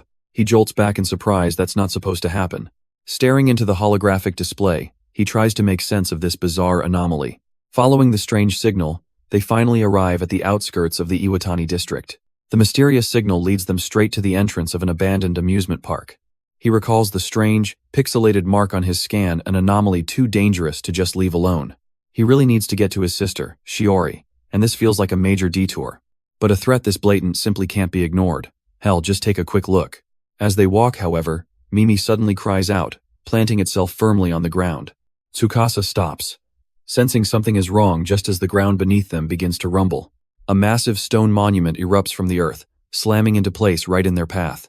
He approaches it cautiously, realizing this is no park decoration, it's a dungeon construct. Leaning closer, he sees a metal plaque affixed to the stone with an inscription. It's a warning, speaking of a mighty destroyer sleeping within and a command to not touch it. Tsukasa puzzles over the inscription. A mighty destroyer, is it some kind of ancient golem? But Jeannie's voice cuts in, low and serious, warning him that this could be a catastrophe trap. She explains that these are on a completely different scale from normal traps. Their true, devastating nature, unknown until they're activated. Hez floored. In all his research at the Hunter Association, Hez never once seen that term mentioned. A deep, unsettling feeling washes over him, a primal instinct telling him not to touch it. As curious as he is, getting to his sister is more important. They'll leave this ominous device behind. The path takes them deep into the lush canopy of the Iwatani district forest. Tsukasa is confident, though. His trap scanning abilities have plotted the quickest and safest shortcut. But just as he thinks they're in the clear, his hunter's intuition screams, and he freezes. Up ahead, a brutal scene of chaos unfolds as a monstrous demon tears through a panicked party of hunters. He peeks through the trees, assessing the situation. A Hunter Association squad, maybe? They have some skill, but their teamwork is a mess, and the demon is tearing them apart. Realizing they're about to be wiped out, he decides he has to step in. He dashes forward to intervene, but is immediately stopped by a brilliant flash of light. A massive explosion of golden energy erupts from the ground, engulfing the entire battlefield. He throws up an arm, bracing against the force of the powerful blast. The light fades, and suddenly Jean is at his side, asking if her master is safe. He looks past her to see the demon has been utterly vaporized, leaving nothing behind. A flicker of confusion crosses his face. He didn't set that trap. Tsukasa looks up to see a blonde warrior descending from the sky, her twin blades gleaming. The nearby hunters are in complete shock, wondering who could possibly cut down that monster in a single instant. The woman lands elegantly, apologizing for her sudden intrusion into their battle. She flashes a confident smile, introducing herself as Tsumugi Asahina, an S-rank hunter from the association. Asahina explains she was searching for the area boss on official orders when she saw them struggling and decided to intervene. Hiding behind a tree, Tsukasa finally understands. An S-rank, no wonder that slash was on a completely different level. She then makes an offer to the rescued hunters, asking if they'd be willing to join her mission to find the boss. The leader of the group starts to respond, a hint of caution in his voice. But Asahina interrupts with a stern warning. Just finding the boss won't be the end of it. A serious fight is guaranteed. At the mention of combat, the hunters exchange arrogant smirks, clearly underestimating the danger ahead. The rescued hunters are completely sold, boasting that they're A ranks too, so this hunt is practically a done deal. Fired up by their own hype, they cheer, ready to follow their new S-rank leader to victory. Asahina gives them a dazzling smile, happily agreeing to lead her new, disposable party into the woods. From his hiding spot, Tsukasa scoffs. That S-rank is naive, bringing along burdens who'll die in an instant against a real boss. Genie asks if he'll warn them, but Tsukasa has no intention of getting involved in their mess. His objective is clear. They need to get out of this forest, now. He and his summons leave the others to their fate, following a new path along a wide river. Tsukasa mutters that they'll just follow the path, but he suddenly stops in his tracks. A strange feeling makes him pause, looking back as if sensing something is wrong. He lets out a frustrated sigh. It's just one weird thing after another in this place. But that strange feeling won't go away. Tsukasa stops and calls out into the trees, knowing he's being followed. He stares at a pile of rocks, his patience wearing thin as the stalker remains hidden. Fine. If they want to play hide and seek, he'll just have to smoke them out himself. Purple energy swirls around his hand as he begins casting one of his signature traps. Before he can finish, a man scrambles out from hiding, begging Tsukasa not to kill him. He frantically insists he's just an ordinary civilian who happened to be passing through. The man falls to his knees, pleading to be spared from becoming monster food. Tsukasa pauses, completely lost. Monster food? What on earth is this guy talking about? And then, the source of the man's terror reveals itself as Mimi, the mimic, pops out right behind him. Oh, it all suddenly makes sense. To a normal person, his summons would look like a deadly threat. Tsukasa casually dismisses the man's fear, explaining he's just a hunter traveling with some unique companions. The civilian's terror melts into pure, unadulterated relief. A hunter. Here. He can't believe his luck. Without a second thought, he grabs onto Tsukasa's leg, begging for salvation. He pleads desperately, explaining he's just a lost old man who needs to be guided to safety. Tsukasa's expression sours. He's in a hurry, and playing bodyguard is a massive waste of his time. Still, his conscience nags at him. This forest is crawling with monsters, and he'd feel bad just leaving him. An idea strikes him. He remembers seeing that boss search party from earlier. He could just hand this guy off to them. With a plan in mind, he agrees, telling the man he'll find a Hunter Association squad to protect him. The man explodes with joy, cheering that he's finally saved and can go home. His celebration is cut short as Mimi playfully lunges forward, making the poor civilian shriek in terror all over again. Tsukasa sighs, telling the man to relax. Mimi was just playing around and didn't mean to scare him. The man seems to agree, but then passive-aggressively notes how dangerous it is to travel with monsters like this. Deciding to simplify things, Tsukasa pats Mimi and orders his knight, Jean, to wait here. He alone will be enough to guide the man. Jean acknowledges her master's command, while the man watches this exchange with a flicker of something unreadable in his eyes. With his summons left behind, Tsukasa leads the way, and the civilian eagerly follows, supposedly on the path to safety. As they walk, the man gushes about what a relief it is to finally find a hunter, feeling completely safe now. Tsukasa, however, warns him not to let his guard down, reminding him that a monster attack could come at any time. But as soon as Tsukasa's back is turned, the man's expression twists into a vile, predatory grin. The friendly act shatters as he sneers at the naive hunter, asking if monsters are the only thing he should be wary of. Then he lunges, his hand glowing with energy, striking from behind just as a bandit would. But as the bandit's hand descends, it's met by a purple magic circle. Tsukasa was already waiting. The attacker's face twists in pure disbelief. How could his surprise attack be countered? A skill called Reflector Blow activates, a vicious counter-ambush that smashes into his jaw before he can even land his own hit. The man goes flying, and Tsukasa watches him tumble, calmly stating that he knew this was coming. He'd been warned about malicious, illegal hunters who preyed on others in this area. Sprawled on the ground, the bandit just grins wickedly, amused that his prey was smarter than he looked. But the fight isn't over. He gets to his feet, presenting a glowing golden disc, as if to ask how Tsukasa will handle this. It materializes into a brilliant blue sword, the bandit taunting him, asking if he even noticed it was stolen. Tsukasa's confident expression finally breaks. His eyes widen in shock. He recognizes that blade.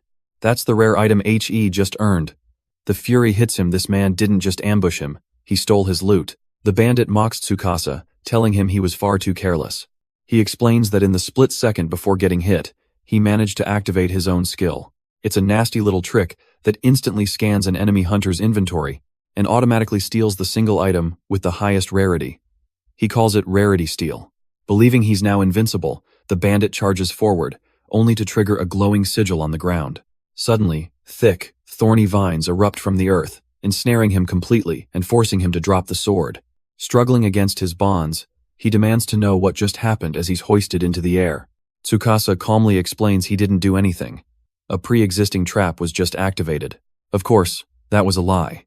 He deliberately threw the thief into it, all thanks to his trap scan skill. Picking up his sword, Tsukasa reminds the helpless bandit that he's not the only one with cheat skills. With his sword back in hand, Tsukasa flashes a chilling smile, musing that he hasn't even used this item yet.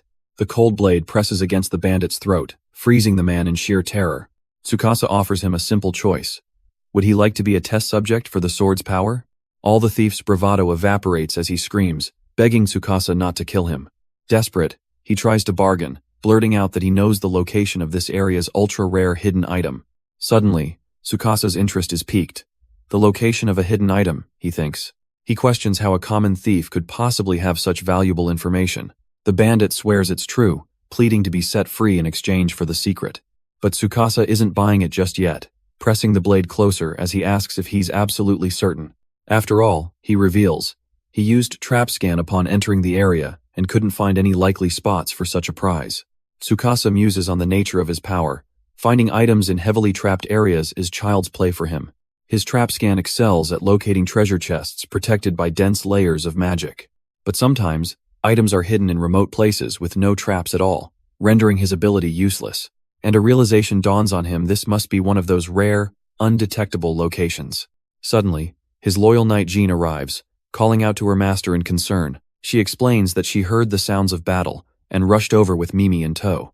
Tsukasa looks back, admitting he must have made them worry. He quickly fills her in, gesturing to the man ensnared in vines, an illegal hunter he just captured. Jean's expression hardens. She understands the situation and asks to deliver the finishing blow. With a glint of cold steel, she readies her sword, prepared to carry out the sentence. But as Jean's blade nears his throat, the bandit's eyes widen in sheer terror.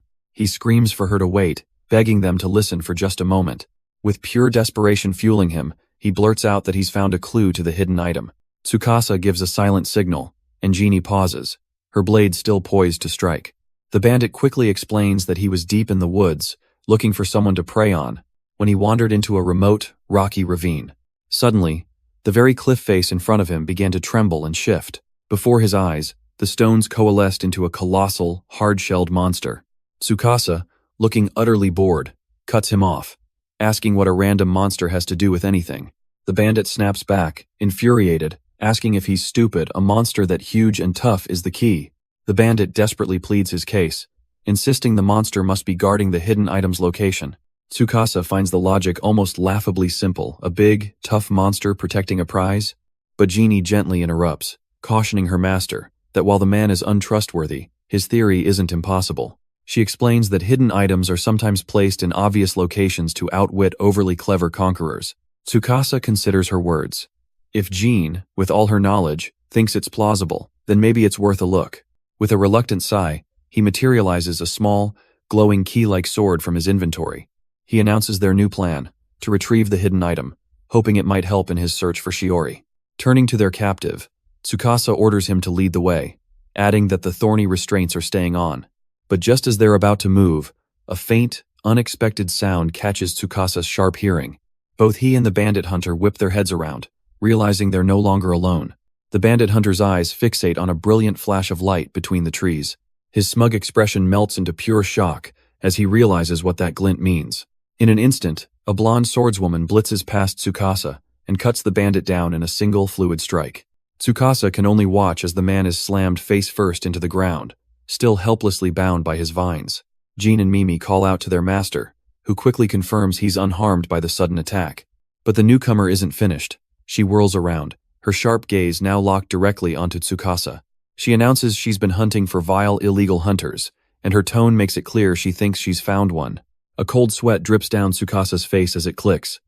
This is the S-rank hunter, and she's got the wrong guy. Before he can even protest, two more hunters armed with massive poleaxes emerge from the woods, flanking Jean. Just like that, his entire party is surrounded, facing down a powerful squad that thinks they're the villains. The S-Ranks team declares their intent to vanquish the illegal hunter and his monsters. One of her subordinates brings his blade down on a terrified Mimi, ready to execute the evil creature. Tsukasa screams a warning to Jin, his mind racing. These guys have it all wrong. He knows in an instant that talking won't work. He has to act. But as the S-rank hunter Tsumugi blitzes towards Jin, a crude wooden shield erupts from thin air, blocking her strike. It was Tsukasa's trap skill. He strains, barely holding back the immense power of an S-rank's attack. Jin turns in alarm, shocked that her master would put himself in danger to protect her. But this only hardens Tsumugi's resolve. Commanding and protecting monsters is the ultimate proof of his evil. Pinned down, Tsukasa desperately tries to tell her to stop jumping to conclusions, that she's making a huge mistake. And while everyone is distracted by this heroic clash, the real bandit grins, snapping his vine restraints and preparing his escape. Jin turns to her master, asking for a single order to annihilate everyone present. Tsumugi's confident assault comes to a dead stop. She can't believe it, the monster just spoke. But Tsukasa yells for Genie to stand down. Killing hunters is forbidden. Understanding her master's command, Jin scoops up the terrified Mimi. In a flash of blue energy, she's already gone, leaving the other hunters looking like statues. They can only gawk in disbelief, screaming that her speed is inhuman. Tsumugi, however, watches her go with cold, calculating eyes. The monster isn't her priority. She refocuses on Tsukasa, shattering his defensive trap with a single, overwhelming strike. And just as the real bandit thought he'd slipped away, an invisible barrier springs up, stopping him cold. Tsumugi smirks, ordering her team to forget the monsters and surround the real ringleader right here. Tsukasa stands alone, branded as an illegal hunter by the S-rank hero. Tsumugi gives him a condescending nod, admiring his resolve for staying behind. Her squad closes in, confident in their numbers. It's 4 against 1, and there's no escape. But Tsukasa's eyes glow with power as he calmly tells them not to misunderstand. Tsumugi can only watch, confused by his complete lack of fear. He smirks, revealing this wasn't a desperate last stand, it was an invitation. He needed a one versus many fight to properly test his new mystic light blade. With a wild grin, he prepares to unleash the power of his unknown trap. A system window appears, identifying the rare blade and its mysterious special effect. The weapon holds an unknown power, and Tsukasa is about to put it on full display. It's time, he thinks, to finally determine the true value of this rare weapon. One of Tsumugi's men just laughs, mocking the tiny dagger in Tsukasa's hand. Feeling insulted, the A-rank hunters charge forward, vowing to teach him a lesson. Tsumugi senses the trap, screaming for her men not to rush in so blindly. But her warning is too late, as Tsukasa calmly activates his trap creation skill. Shimmering purple runes instantly appear, ensnaring the feet of the charging squad. With a smirk, Tsukasa decides it's time for a little test swing. He commands his mystic light blade to dance, unleashing its power with a swift motion. Their attacks are thrown into chaos, clanging against each other as the pinball panic trap takes effect. Tsumugi watches in disbelief. He can create traps instantly. This man is no ordinary hunter. One of the A-rank hunters stumbles, a sharp, stinging pain coursing through his body. The entire squad is on their knees, completely disoriented, and wondering what just hit them. A sudden, chilling realization dawns on one of the men. He glances at his arm in horror. It's poison. A status ailment is spreading through his system. Tsukasa calmly examines his mystic light blade, which hums with a sinister purple aura. So, that's its power. It applies status effects to anyone. It cuts a very successful test. But he knows an ultra-rare weapon like this must have more than one trick up its sleeve. His analysis is cut short as he senses a swift, powerful presence closing in. With a flash of golden light, Tsumugi herself finally makes a move, parrying his blade. She glares at him, declaring that his selfish games are over and she won't let him harm her comrades. Tsumugi scoffs, easily parrying the dagger, thinking she can just deflect such a simple weapon. But as his blade flies away, Tsukasa simply watches it go, a strange look on his face. He raises a hand, his trap creation skill activating with a pulse of purple energy. Suddenly, the dagger stops dead in mid-air, caught by invisible magical strings. It hums with power, now completely under his telekinetic control. The system calls it a puppeteer move, as the blade whips around and strikes the S-rank hero from behind. She's stunned. How could she have messed up? The familiar sting of poison spreads from the cut. But wait, this time it's different. A biting cold seeps into her shoulder. It's frostbite. A smug grin forms on Tsukasa's face. Just as he suspected, the mystic light blade can change its elemental properties. Poison, frost, any status ailment is now at his command. But the S-rank hero isn't fazed, sheathing her blade with a decisive click. She declares that a little frostbite won't stop her. Now, she's going to use her real skills. Tsumugi closes her eyes, focusing all her energy for a single, overwhelming strike. With a sharp ring of steel, she draws her sword, which now glows with a brilliant golden aura. She unleashes her secret technique, the dance of severing chi. Dozens of golden energy slashes fill the air, and for the first time, Tsukasa looks genuinely concerned. He brings his own sword up, desperately parrying the onslaught of attacks. But his mystic light blade isn't just for offense. It hums, reacting to the incoming energy. Tsumugi watches, confident her ultimate attack will overwhelm him. But then, the impossible happens. Her own golden slashes are now hurtling right back at her. Tsukasa can only watch in shock as his own sword is sent flying from his grasp. It tumbles through the air before a gloved hand snatches it with practiced ease. Tsumugi grins, holding the captured blade, declaring that this wicked sword now belongs to her. She mocks him from a distance, pointing out he's now empty-handed and should just surrender. But just as her victory seems certain, the sword in her hands dissolves into nothing. All she's left holding is a twig. As a system window explains, she's been duped by a dummy thing. Her eyes widen in pure disbelief. How could this be? Before she can even process the trick, Tsukasa is already upon her, the real mystic light blade in hand. He drives the sword straight through her side while she's still clutching the useless stick. With Tsumugi clutching her wound, he calmly explains the sword she grabbed was never the real one. He leans in, giving her a piece of advice. She really needs to fix that habit of closing her eyes before a big move. But Tsumugi grits her teeth, refusing to accept defeat. This can't be over, not for an S-rank hunter like her. She tries to push herself up, but her body betrays her, collapsing under its own weight. Tsukasa looks down, almost pityingly, telling her not to push it when she can't even stand. It turns out the attack was imbued with a special effect, his Mystic Light Blade's paralysis attack mode. He then gestures to her fallen squad, assuring her that their injuries are minor and a simple potion will fix them. Tsumugi can only stare back in disbelief, questioning why he's showing them such mercy. With a soft click, he sheathes his blade, explaining that he never intended to kill them or steal anything. He just wanted to end a meaningless fight, and now that it's over, he won't do anything more. All he asks is for her to believe him when he says he's not an illegal hunter. Tsumugi finally concedes, admitting his mercy is all the proof she needs that he's not an outlaw. She begins to offer an apology for the misunderstanding, but a deep tremor suddenly cuts her off. Both of them tense up, their brief truce shattered by a heavy, rhythmic booming sound. A colossal foot slams into the earth, shaking the entire forest floor. And there it is, a gargantuan monster made of pure rock and malice, towering over them.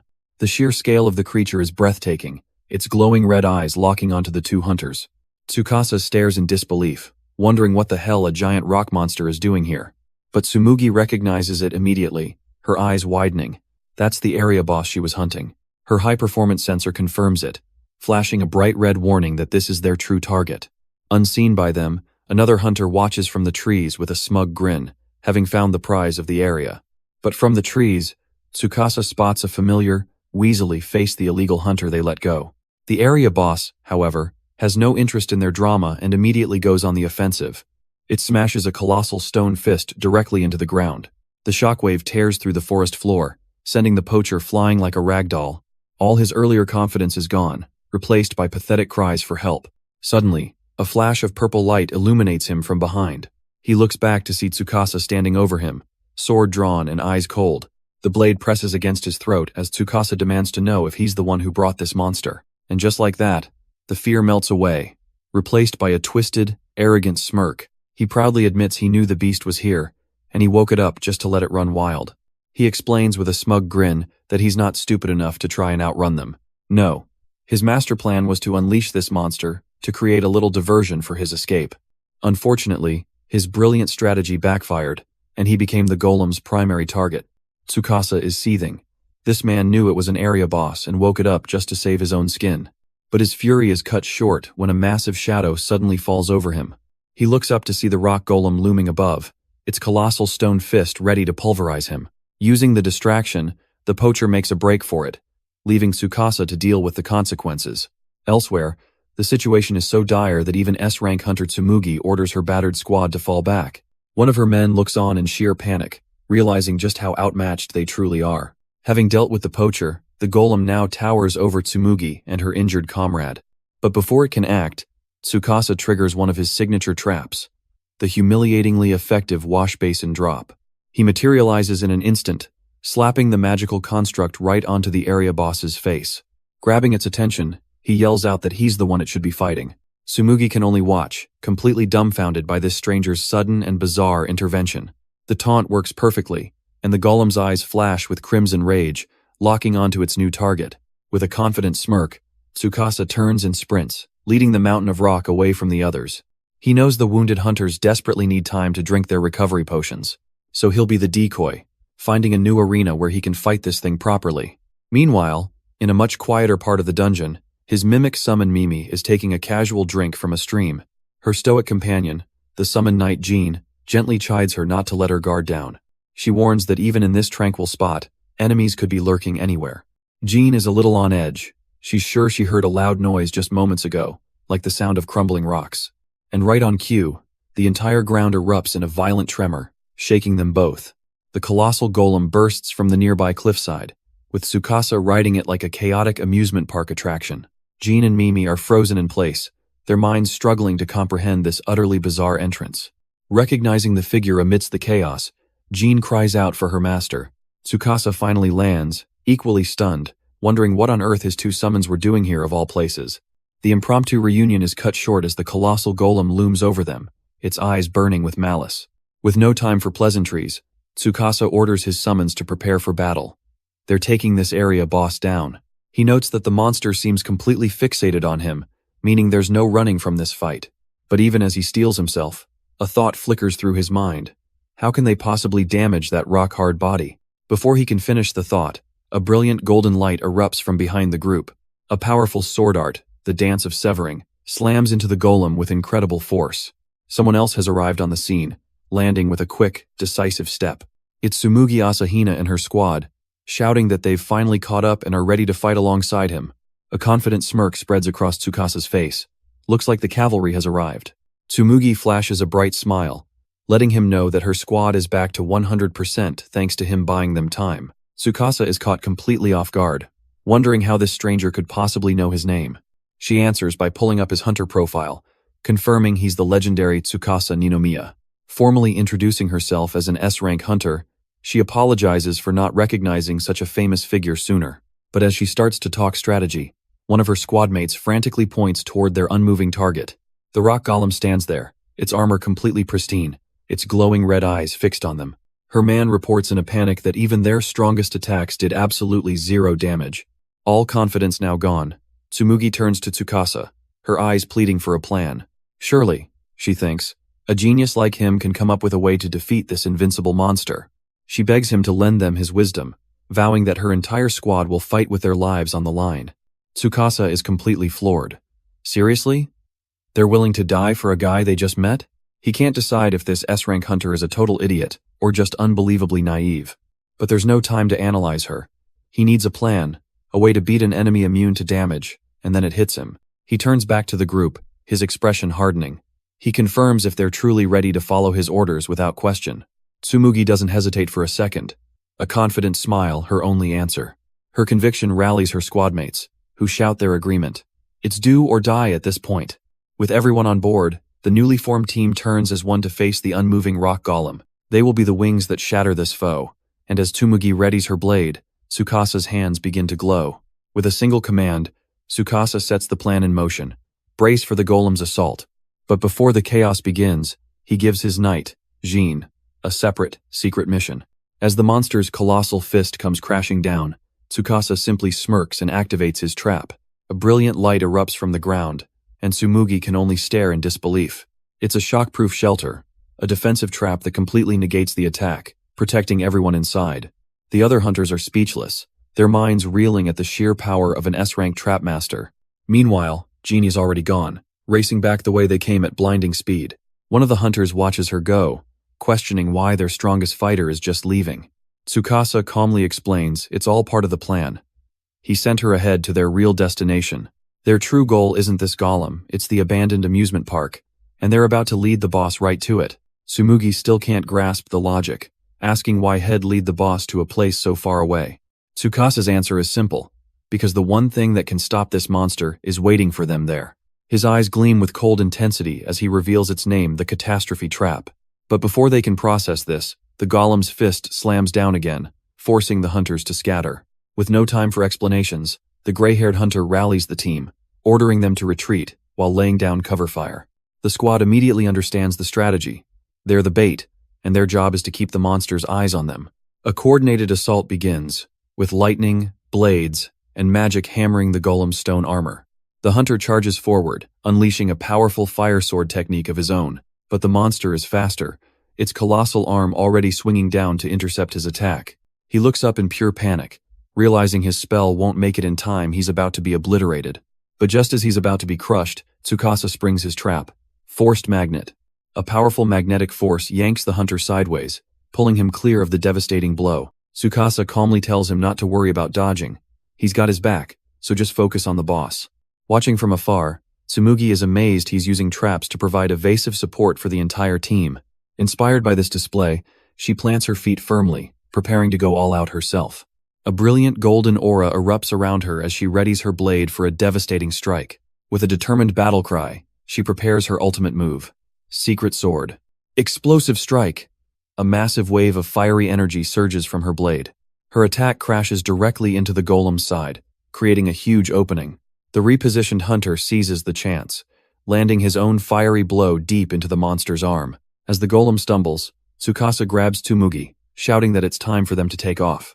He instantly summons his next creation, a high-powered kidnap drone. Wasting not a single second, he latches onto its solid frame. The drone rockets them into the air, pulling them just clear of the boss's retaliatory ground smash. Floating safely above the chaos, he grins, confident they can now lead the boss on a wild goose chase. But that's just a distraction. The real plan needs Jean to get the main event started. Far from the battlefield, his summoned knight lands with purpose, her armored boots striking the stone. She announces that she has successfully reached her target, a strange, ancient dais. Raising her glowing blade high, she calls out for the mighty destroyer to show itself. And with a powerful thrust, she plunges her sword into the altar, unleashing a torrent of golden energy. Meanwhile, the other hunters are reaching their breaking point, with one running on fumes, completely out of options. Just as the golem's fist descends to crush him, Tsukasa's trap activates, opening two shimmering portals. The hunter and Tsumugi are yanked through the hazard warp, a forced teleportation saving them in the nick of time. Tsumugi lands beside her shaken colleague, confirming to everyone that the last-second rescue was a success. The whole squad is now safely regrouped, with Mimi the mimic right alongside them, ready for its part in the plan. Tsukasa gives the signal, telling his little treasure chest to start running for the amusement park. Mimi pops open, revealing a monster call smoke candle, its alluring purple smoke wafting towards the golem. The massive boss immediately locks on, blindly charging after the tiny, scuttling chest. High above, Tsukasa spots their destination. The plan to lead the monster into the kill zone is working perfectly. The golem thunders towards the park, oblivious that Jean is waiting for it on the glowing dais, the trap now fully set. Jean stands before the altar, ready to unleash the trap that will crush this behemoth. Nearby, a strangely modified ice cream truck whirs to life, a bizarre part of Tsukasa's grand design. With a deafening crack, the ground shatters as the mechanism violently activates. The rock golem, still blinded by the lure's smoke, charges right into the heart of the trap. Mimi lets out a frantic cry as it skids across the ground, landing perfectly on the trigger plate. The trap is officially sprung, an unknown calamity, designated the catastrophe trap. From the device, massive chains erupt with impossible speed, whipping through the air. They instantly find their mark, snaking around the golem's stone body. In a flash, the monster is completely bound, its overwhelming power now locked down. Its eyes flare with pure, unadulterated rage, realizing it's been utterly defeated by a simple lure. The golem thrashes against its chains, roaring in fury, while poor Mimi cries out from the ground. But in a flash of blue light, Gina appears, swooping in to rescue her little lady. High above, Tsukasa calls down, telling his knight the job's not done and to keep Mimi safe. He thinks to himself that this is just phase 2, he needs to weaken the monster even more. So, hanging from his drone, he prepares to unleash a rain of fire to incinerate everything below. A skill window pops up as Devil Flare activates, bathing the trapped monster in golden light. Jean stands back, shielding Mimi as the demonic flames pour down from the heavens. The golem can do nothing but take the full force of the attack, its rocky face beginning to crack. It's a relentless assault, the fire searing its body with an almost purifying intensity. Because this trap has a special property, it works on any object, so long as it qualifies as a drop. And Tsukasa's logic is terrifyingly simple. As the drop master, the monster itself is his rightful weapon. The pressure of the catastrophe trap intensifies, crushing the golem's rocky form with overwhelming force. Its body begins to crack and shatter, utterly helpless against the trap's absolute power. In a blinding flash of crimson energy, the area boss is completely and utterly annihilated. The other hunters can only stare in stunned silence, completely baffled by what they just saw. As the light fades, Tsukasa descends calmly, deactivating the drone that made it all possible. He gives a confident smirk, announcing that the trap worked perfectly and the area is now secure. The squad erupts in cheers, celebrating a victory they thought was impossible just moments ago. But Tsumugi, the S-rank hero, is just frozen, trying to process a kill that defied all logic. Because where the monster once stood, a literal mountain of high-tier items has suddenly appeared. Tsumugi realizes that the boss monster was basically a giant piñata, and they're standing in the candy. Her squad doesn't hesitate for a second, diving into the loot and declaring it a free-for-all. Tsukasa just watches with a smug little grin as even a cute mimic monster pops out to say hello. But amidst the pile of treasure, one small, unassuming item catches his eye. He picks up what looks like a simple bracelet, but it's glowing with an unnatural energy. The moment he touches it, the artifact flares to life, bathing him in a brilliant blue light. A system window reveals its identity: the Bracelet of Heavenly Insight, an item that can view other hunters' statuses. Tsukasa can hardly believe it, a tool that lets him see another person's stats. He knows that's supposed to be impossible. Such information is always restricted, even for high-ranking officials. Glancing over at the S-rank hero, he understands that he's just obtained a truly game-breaking power. With a sly thought, Tsukasa decides it's definitely worth a shot. He points the artifact at the unsuspecting S-rank hero, Tsumugi, activating its power. The analysis is instant, revealing her stats are as high as expected, but with one glaring weakness: her magical power is surprisingly low, a fact she's skillfully hidden behind her expert swordsmanship. Tsukasa can't help but grin. This is a straight-up cheat code, far beyond any normal item. He turns to his knightly companion, Jean, and asks if this bracelet is some kind of special find. She confirms it's an ultra-rare hidden item that was concealed within the body of the area boss. Suddenly, it all makes sense. He remembers the illegal hunters speculating about an item near the monster. They weren't entirely wrong, just a bit off. The prize wasn't near the boss, it was inside it.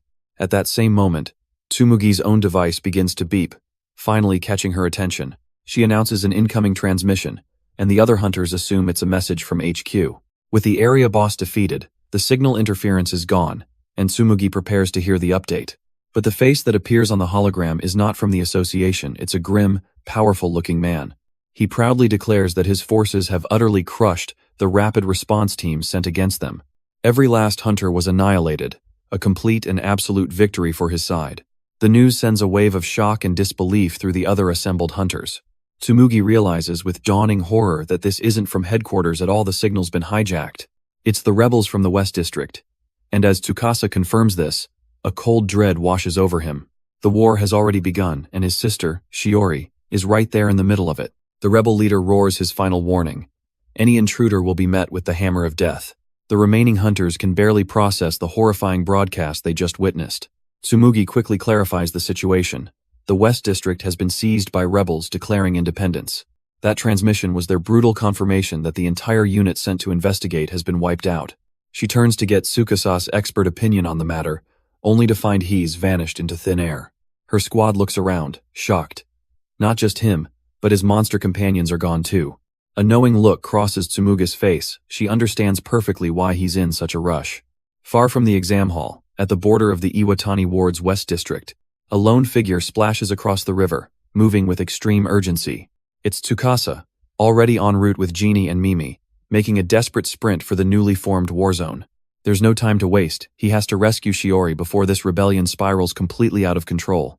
After a dead sprint, Tsukasa and his party finally crest a hill, the sprawling city laid out before them. He zeroes in on the West District entrance, certain that's where he'll find his sister. But just as he's about to make the final push, he stops, turning to his monstrous companions. It dawns on him strolling into a panicked city with a knight and a mimic is a recipe for disaster. He needs a way to sneak them in, and a sly grin spreads across his face as he activates trap creation. With a surge of purple energy, a large, coffin-like object erupts from the earth. Jean and Mimi can only stare, completely bewildered by what their master just summoned. The system confirms it: a phantom coffin, a cage designed to seal away trap monsters. With a heavy thud, the lid swings open, beckoning them inside. Tsukasa gestures to the coffin, asking his loyal companions if they'd mind hiding in there for a little while. He explains that this isn't just a cage, it's a portable summoning system derived from his trap mechanics. Though he admits it might not be comfortable, his companions don't mind one bit if it's for their master. Jean's smile is filled with unwavering devotion. She would follow him anywhere. Mimi lets out a happy little squeak, more than eager to comply. They step inside, telling him to summon them whenever he needs their strength. With a heavy thud, the lid of the phantom coffin slams shut. The coffin vanishes, his monstrous allies now safely and secretly stored away. With that problem solved, a look of pure determination crosses Tsukasa's face. It's time to move out and head to the city where Shiori is. He arrives at the West District, stepping into the desolate, rubble-strewn streets. The first thing he finds are the bodies of hunters, confirming his worst fears about the dispatched unit. It was just as the transmission reported a complete massacre, wiped out without a real fight. Suddenly, a hulking robot monster turns its glowing red eyes towards him. He gets a grim reminder of their power as one casually holds the body of a fallen hunter. Tsukasa realizes this so-called independent state hasn't even conquered its own dungeon yet. How could they pick a fight with the association when their area boss is still alive? It's suicide. The robot lets out a threatening growl, its gaze locked onto him as it stomps forward. He's been spotted. Tsukasa prepares a spell, seeing no other choice but to engage. But just as he's about to attack, a sharp voice from above yells for him to wait. A hooded figure warns him that the robot is part of the defense force, and attacking it would be a hostile act. Tsukasa is stunned. The monster is part of this city's defense force? What is this guy even talking about? Landing gracefully, the hooded man demands to know who Tsukasa is, appearing out of nowhere like that. With no time for questions, he tells Tsukasa to just follow him, gesturing towards the city. Hell make an exception this one time because that's the order he's been given.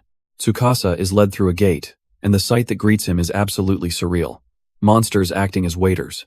A wind-up robot with a giant key in its back walks past them, and nobody even bats an eye. He can't believe it. Monsters are roaming free everywhere, as if they're just part of daily life. It's not peaceful coexistence, though. He sees a human casually selling tiny monsters like merchandise. This is a society where monsters rule over humans. But as he takes in the grand hall, a chilling realization dawns on him. No, that's not it either. Flanked by an army of robot guards, a crowned human figure stands as the true ruler of this city.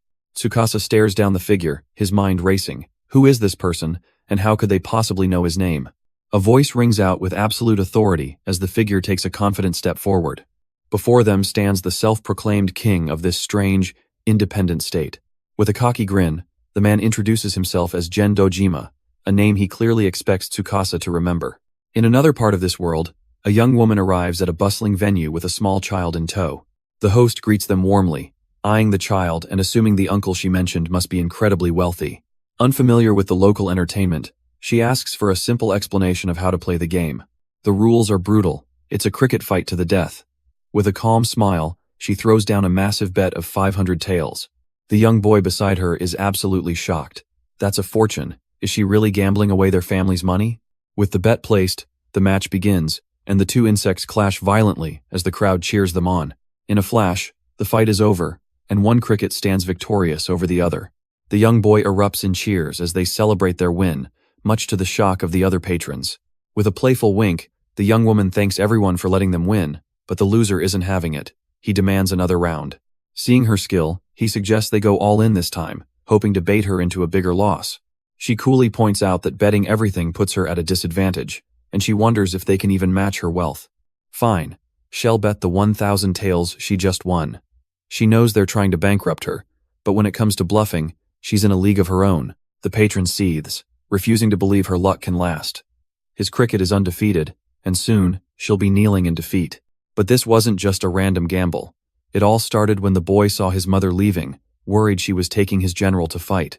She gently explained that since they scammed her son out of his money, she had to go win it back for him. As for her disguise, she told him it's just more convenient to dress as a man to avoid any unwanted attention. But her son refused to be left behind, blushing as he insisted on coming with her. Their journey led them to the bustling marketplace, the heart of the city's gambling scene. Unseen, they listened as the local scammers complained about slow business and the kid whose mother dragged him off. She pointed them out to her son, noting how they call their victims suckers after swindling them. With a reassuring pat, she smiled and told him to just watch her work.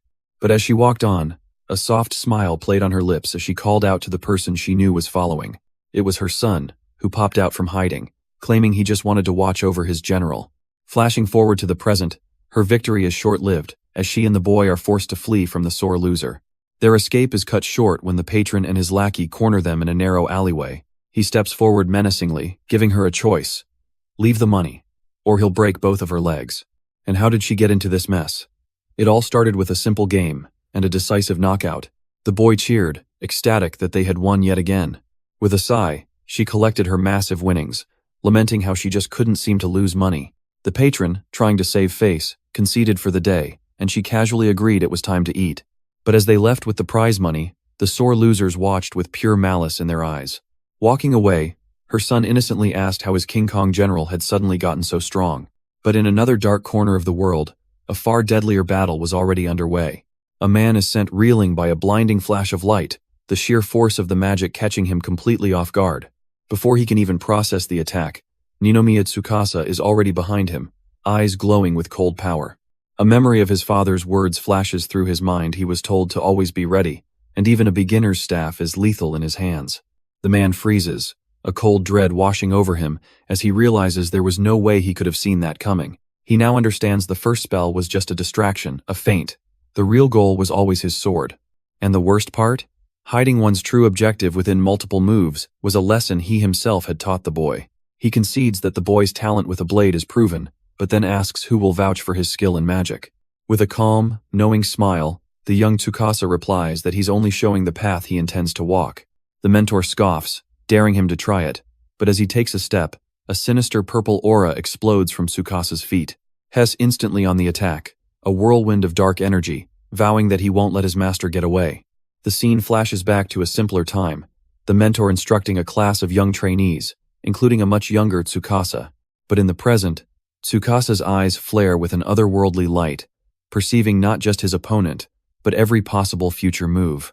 In a single, fluid motion, he disarms his master, stopping the man's own blade just inches from his throat. With his opponent completely neutralized, Tsukasa holds what appears to be a simple, ornate pen. His mind drifts back to his childhood, to the very first magic he ever witnessed, a spell he longed for. In the present, the mentor gestures towards a document lying on the ground.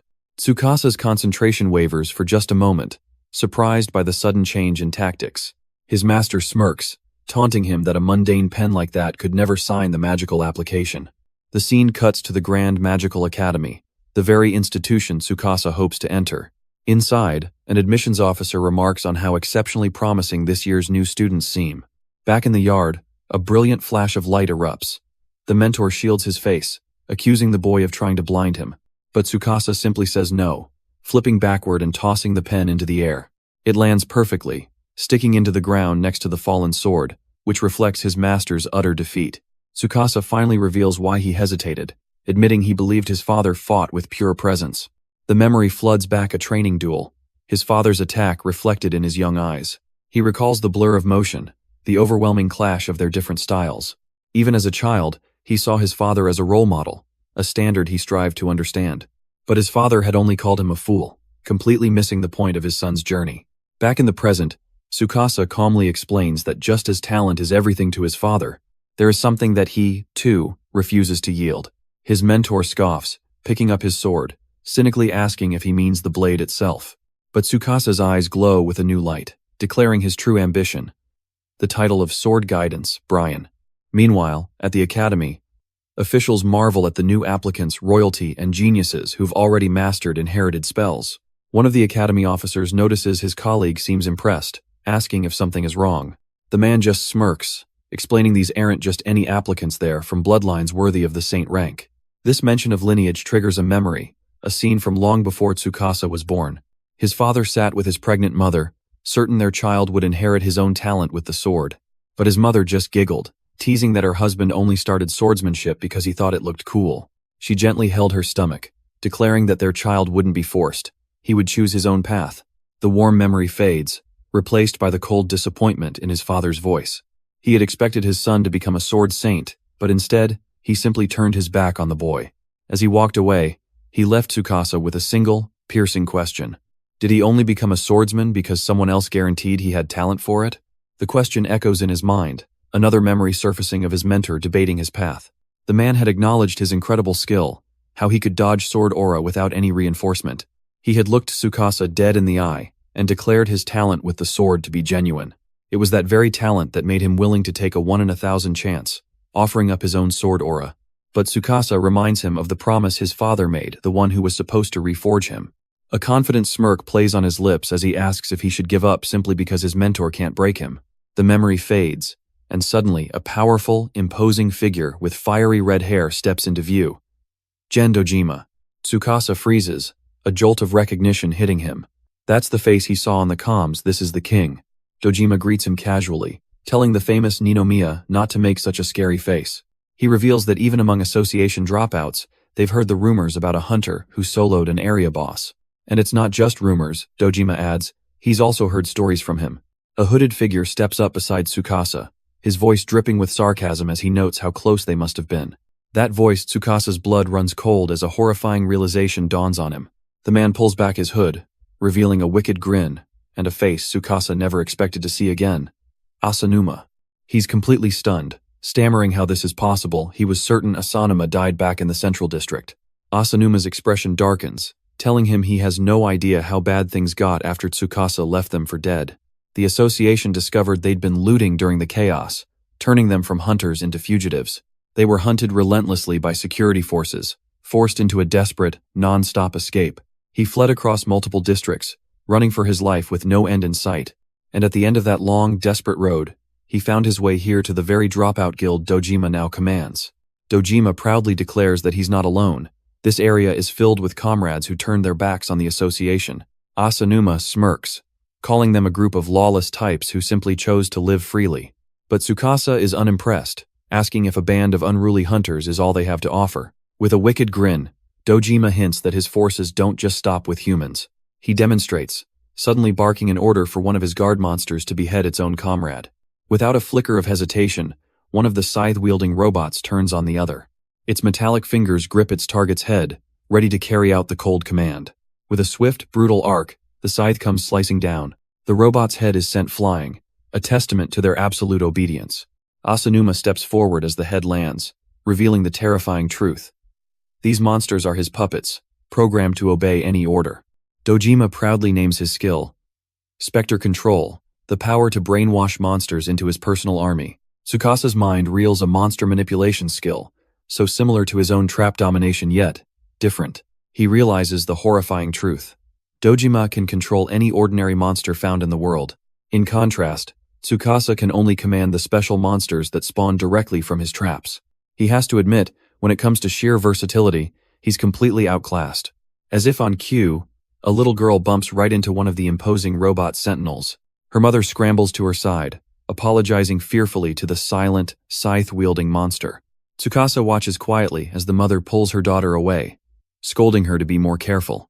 But Dojima just smirks, assuring him that while they might look scary, this monster army protects the powerless, and he plans to expand their rule far beyond the city limits. With a chilling grin, Dojima reveals his true ambition, to deploy his army across the entire world. He throws his arms wide, declaring this very land the birthplace of his new nation.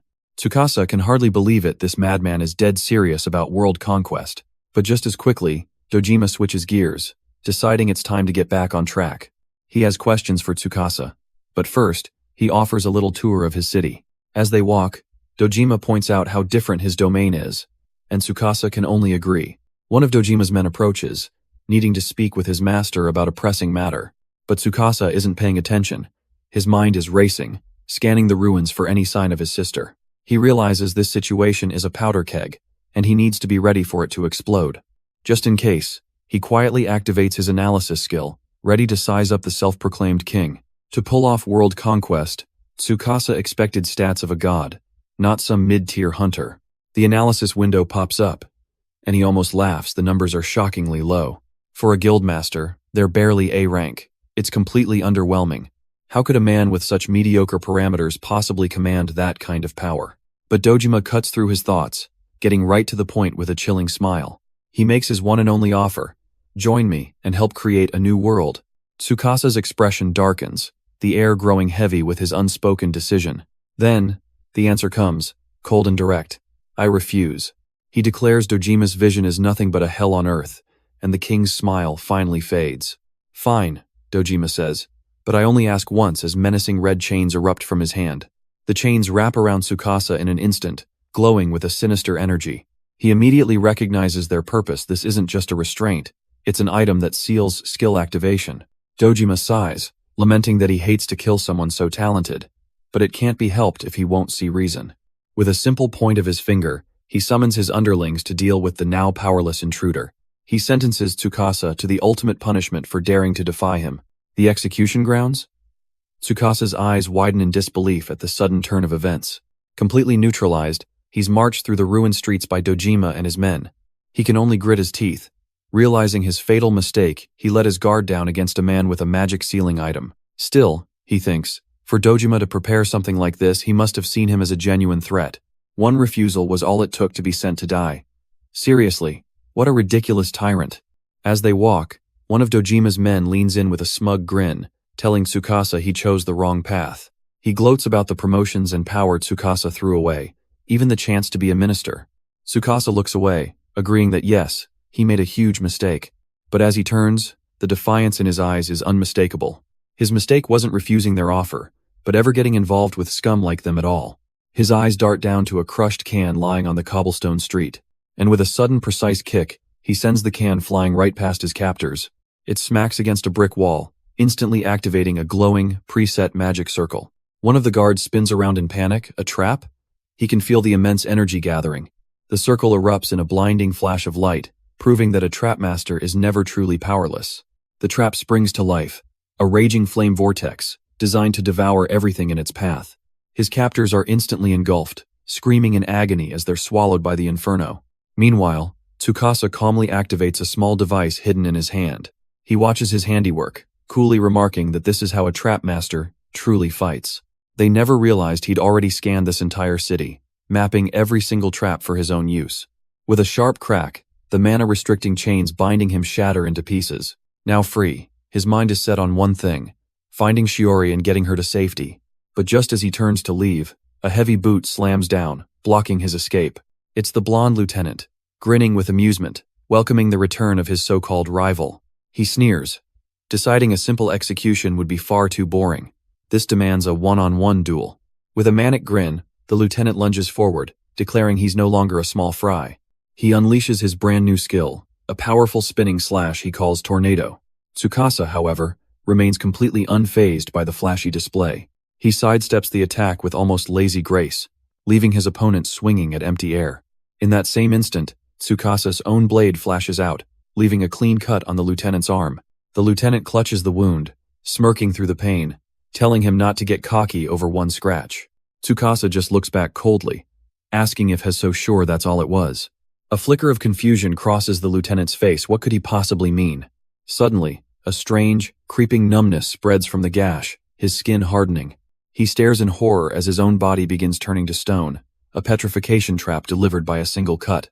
Tsukasa smirks, revealing his blade's rare ability, a petrification curse on anyone it cuts. He casually glances at his own stats, a silent testament to the overwhelming power gap. He lectures the now frozen lieutenant, warning him that some levels can never be reached. Turning away from the statue, he tells the hidden mastermind that this loss is on them. But the lieutenant's final, desperate threat echoes he's not getting away that easily. This city is full of enemies, a promise that immediately comes true as two hulking robots appear. For the first time, a flicker of genuine surprise crosses Tsukasa's face. He realizes the commotion has already drawn the attention of the authorities. Fighting here, surrounded and with reinforcements on the way, would be a fatal mistake. So, he makes the smart call, a tactical retreat, to find a better battlefield. With no time to waste, Tsukasa activates a hazard warp, a forced teleportation trap. He dives through the swirling purple portal, making a clean getaway. The robots are left behind, one of them clutching a tiny, dark parting gift from our trap master. And from the shadows, a familiar A-rank hunter, Ibuki Yugo, watches the scene unfold with cold interest. Tsukasa rematerializes deep within the city's sewer tunnels. He recalls this place from his scans. It's the most dangerous location in the entire area, littered with special traps. Anyone else would see this as jumping from the frying pan into the fire. But for Tsukasa, a path paved with lethal traps is the perfect battleground. He knows the only way to beat that relentless monster army is to turn this hellish labyrinth into his own personal weapon. It's time for a gamble. He decides he'll either make these traps his allies or his doom, a choice he'll determine himself. Meanwhile, the dark little gift he left behind is put to use. A depetrification potion is carefully poured over the stone-cold head of the blonde hunter. Cracks begin to spiderweb across the statue's face as a flicker of life returns to its eye. The petrification shatters, and the commander collapses to his knees, gasping for air. He looks up, panting, at the imposing figure of his true master. The lieutenant immediately apologizes, ashamed that he let Tsukasa escape his grasp. But his leader is completely unfazed, stating that this minor setback was well within his expectations. Hess already prepared his next move, calling for a scout to report on their target's location. And just as he predicted, the tracking magic confirms it. Tsukasa is still in the underground tunnels. The rebel leader processes the information, baffled that Tsukasa has been down there for hours. His scout suggests it's the perfect opportunity to ambush him at the exit. A wicked, intrigued grin spreads across the leader's face. He agrees to the plan, but with a twist. They'll cover the entire area with traps first. He declares that any who defy him are traitors, and he will make Tsukasa regret everything. And right on cue, Tsukasa finally emerges from the underground passage. He stumbles out into the open, looking completely drained from his ordeal. The young hunter is panting, clearly having pushed himself to the absolute limit. His body gives out, and he collapses to his knees, strength failing him. A quick system check confirms his worst fears. His stamina and mana are both dangerously low. But even on his last legs, he senses it an ambush, lying in wait. Of course, arrows laced with mana whistle through the air, aimed right for his head. But even exhausted, his reflexes are a thing of beauty, dodging the volley with contemptuous ease. From a high vantage point, the rebel leader watches with an impressed smirk. His danger perception is no joke. He mocks Tsukasa, pointing out how utterly drained he looks. And yet, somehow, he still managed to drive back his subordinates so effortlessly. Tsukasa glares up, finally putting a face to the voice. It's Dojima, the very man who set this all up. Dojima laughs it off, claiming he had no choice since his original target for execution got away. He admits he's been wary of Tsukasa since hearing the rumors, knowing he'd be trouble. So he did his homework, digging for information, searching for any weakness he could possibly exploit. And luckily for him, an old acquaintance of Tsukasa's, Asanuma, was more than willing to talk. It seems fate itself smiled on Dojima, because that one critical weakness was right within his grasp. Tsukasa's eyes widen as a horrifying realization begins to dawn on him. And there it is, projected for him to see, his sister, Shiori, crucified. Dojima confirms it with a sneer, his dear little sister, a resident of the West District. Once he knew where she was, it was a simple matter to locate and capture her as leverage. He declares this to be the punishment for Tsukasa's foolish defiance. He's going to execute Shiori right here, a warning to all who dare oppose him. A guttural rage finally erupts from Tsukasa, who can't believe the depths of Dojima's cruelty. He scoffs at the very notion of a king of the world who has to resort to such pathetic tactics. Tsukasa roars that a man like Dojima, someone lower than filth, is not fit to command monsters. He refuses to let this stand, pouring his rage into his own skill, trap creation. A massive phantom coffin materializes from thin air, a vessel sealing one of his own trap monsters. He stands his ground before Dojima's forces, his summoned coffin ready at his side. With a desperate shout, he calls forth his loyal companions, Jean and Mimi. He commands them to take care of the scumbags behind him so he can move forward. The Silver Knight Jean and the chaotic mimic Mimi emerge, tasked with making the enemy pay for their cruelty. Dojima, however, looks anything but concerned. He's actually intrigued that Tsukasa can also command monsters. He mockingly gestures towards the path ahead, revealing that Tsukasa's sister is in the mining site. A wicked, triumphant grin spreads across his face as he dares our hero to even try and save her. Tsukasa glares back, his voice raw with fury, as if he needed a reminder of what's at stake. He bursts forward, completely ignoring the rebel archers taking aim at his exposed back. The rebel leader just smirks, utterly amused by this foolish traitor running right into the trap. He coldly reminds Tsukasa that his sister is nothing more than bait for him to walk into. But the taunts are just wind. Tsukasa barrels across the long bridge, his destination clear. He makes a silent, desperate promise to his sister. Just hold on, I'm coming to save you. The scene shifts, pulling us back several years into the past, to where this all began. A younger Tsukasa is glued to his monitor, determined to absorb every last piece of information, every single detail he could find about what it meant to become a hunter. Just then, his door slides open, and a smiling Shiori peeks in, asking if it's true he awakened as an S rank. Tsukasa admits that while the news is true, he doesn't really understand it himself yet. He looks at his own hand, explaining his rare job class is something called a trap master. He confesses his fear, worried that a power this immense might be something he can't control. But Shiori instantly grabs him, telling him not to even think such a thing. With total faith in her eyes, she declares that he's going to become an amazing hunter. She reminds him of his duty. He has to grow strong enough to protect both her and their mother. Her hopeful words echo into the present, fueling the furious resolve on Tsukasa's face. He silently answers her plea from years ago, promising that he's got this. He will stake everything he has, every fiber of his being, to keep her safe. Landing hard, his power crackling around him, he's ready to tear this place apart. And his eyes fall upon the most horrific sight imaginable. His sister, Shiori, crucified. She can barely believe it, her voice trembling as she whispers his name. He screams back, a raw promise that he's coming for her, that she just has to wait. But as he stares at the impossible scene, an unnatural chill begins to creep up his spine. He feels it in his gut. This is far too simple, far too easy. Shiori's tears fall, not just from pain, but from the sudden, suffocating dread that fills the air. Because behind Tsukasa, a monstrous presence erupts from the very ground he stands on. His blood runs cold. The sheer scale of this thing, it's an area boss, no doubt about it. Just then, a mocking voice cuts through the tension, asking if he really thought they'd just give her back. A blonde-haired goon flashes a wicked grin, boasting that his master can subjugate a beast like this without even trying. Tsukasa glares past the monster, his voice laced with venom as he identifies the true culprit, Asanuma. The lieutenant just laughs, pointing with a mad glee, telling him to enjoy the show as his sister is devoured. On command, the massive demonic beast lunges forward, its jaws aimed straight for the helpless Shiori. But Tsukasa isn't frozen by fear. His hand erupts in a flash of purple energy as he activates a skill. The monster's fangs are inches from their target, the moment of impact drawing terrifyingly close. Shiori screams, her eyes wide with absolute terror, bracing for the inevitable end. Instead of a scream, there's a loud crunch as the beast's teeth shatter something solid in its path. The blonde goon pumps his fist, a smug, triumphant grin spreading across his face.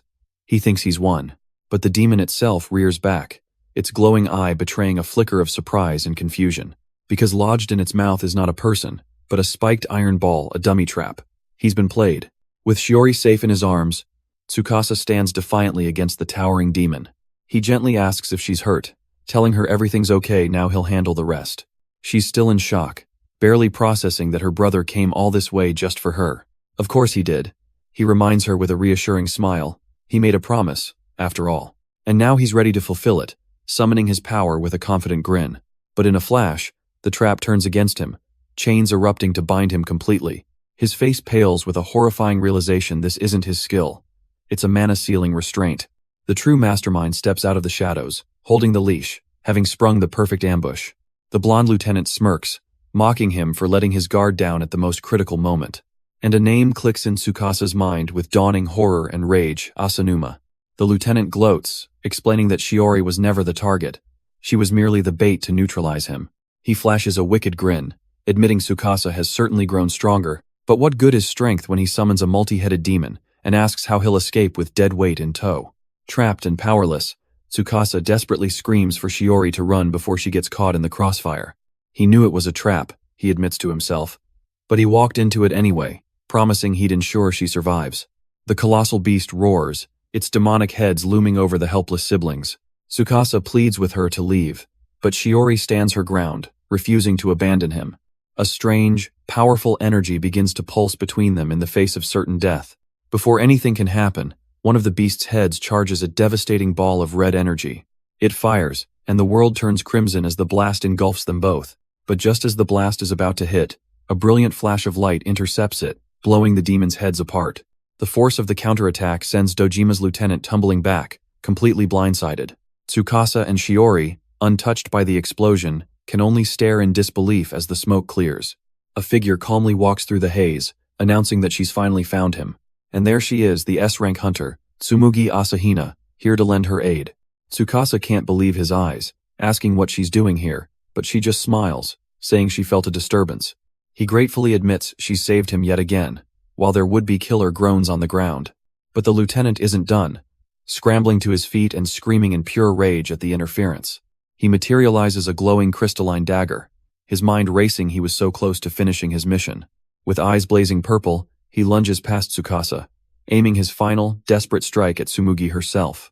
But his desperate lunge is met not with surprise, but with a calm, waiting opponent. Tsukasa unleashes a reflector blow, a perfect counter that sends the lieutenant rocketing backwards. As Tsumugi thanks him for the save, Tsukasa can only glare, disgusted by the assassin's methods. Their victory is short-lived, however. As a monstrous shadow rises, the demon beast is still alive. Tsukasa's mind races. It's too dangerous for Shiori, but his mana is too low to warp her out of the district. He has only one option, turning to Tsumugi with a desperate request. Take his sister and run.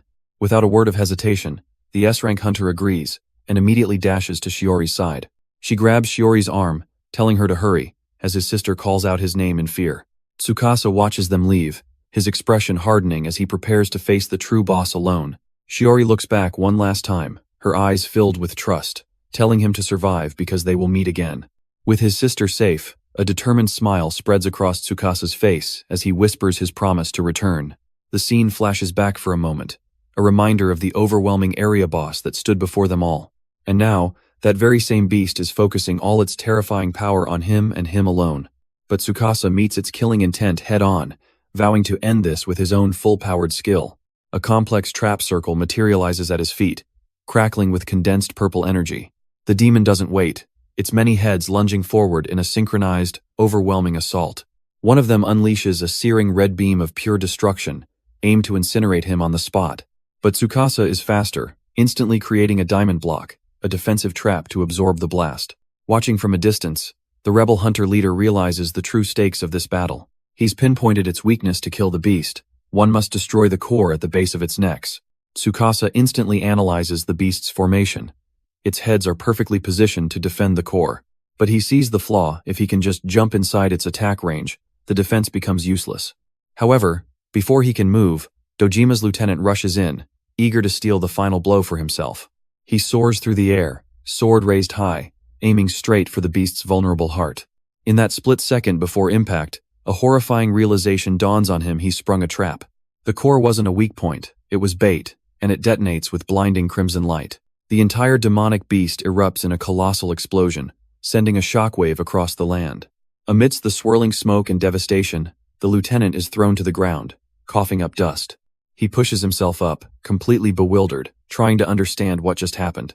Then, rage fills his eyes as he remembers, desperately searching for the man who set him up. And there, amidst the lingering energy, he sees it, the area boss, already regenerating into a multi-headed monstrosity. A twisted grin spreads across the lieutenant's face as he starts to laugh, a sudden realization dawning on him. He scoffs, seeing Tsukasa lying motionless on the ground, convinced that the so-called genius was just an amateur after all. But as his life fades, Tsukasa's mind drifts back, whispering a name from a time long past. He remembers his sister, Shiori, her face etched with concern, asking why he wouldn't speak up. She knew he was being bullied, yet he remained silent, his face bruised and swollen. She insisted they had to tell someone, that this was wrong, but he quietly brushed her off. With trembling hands, she hesitated, knowing her next words would cut deep.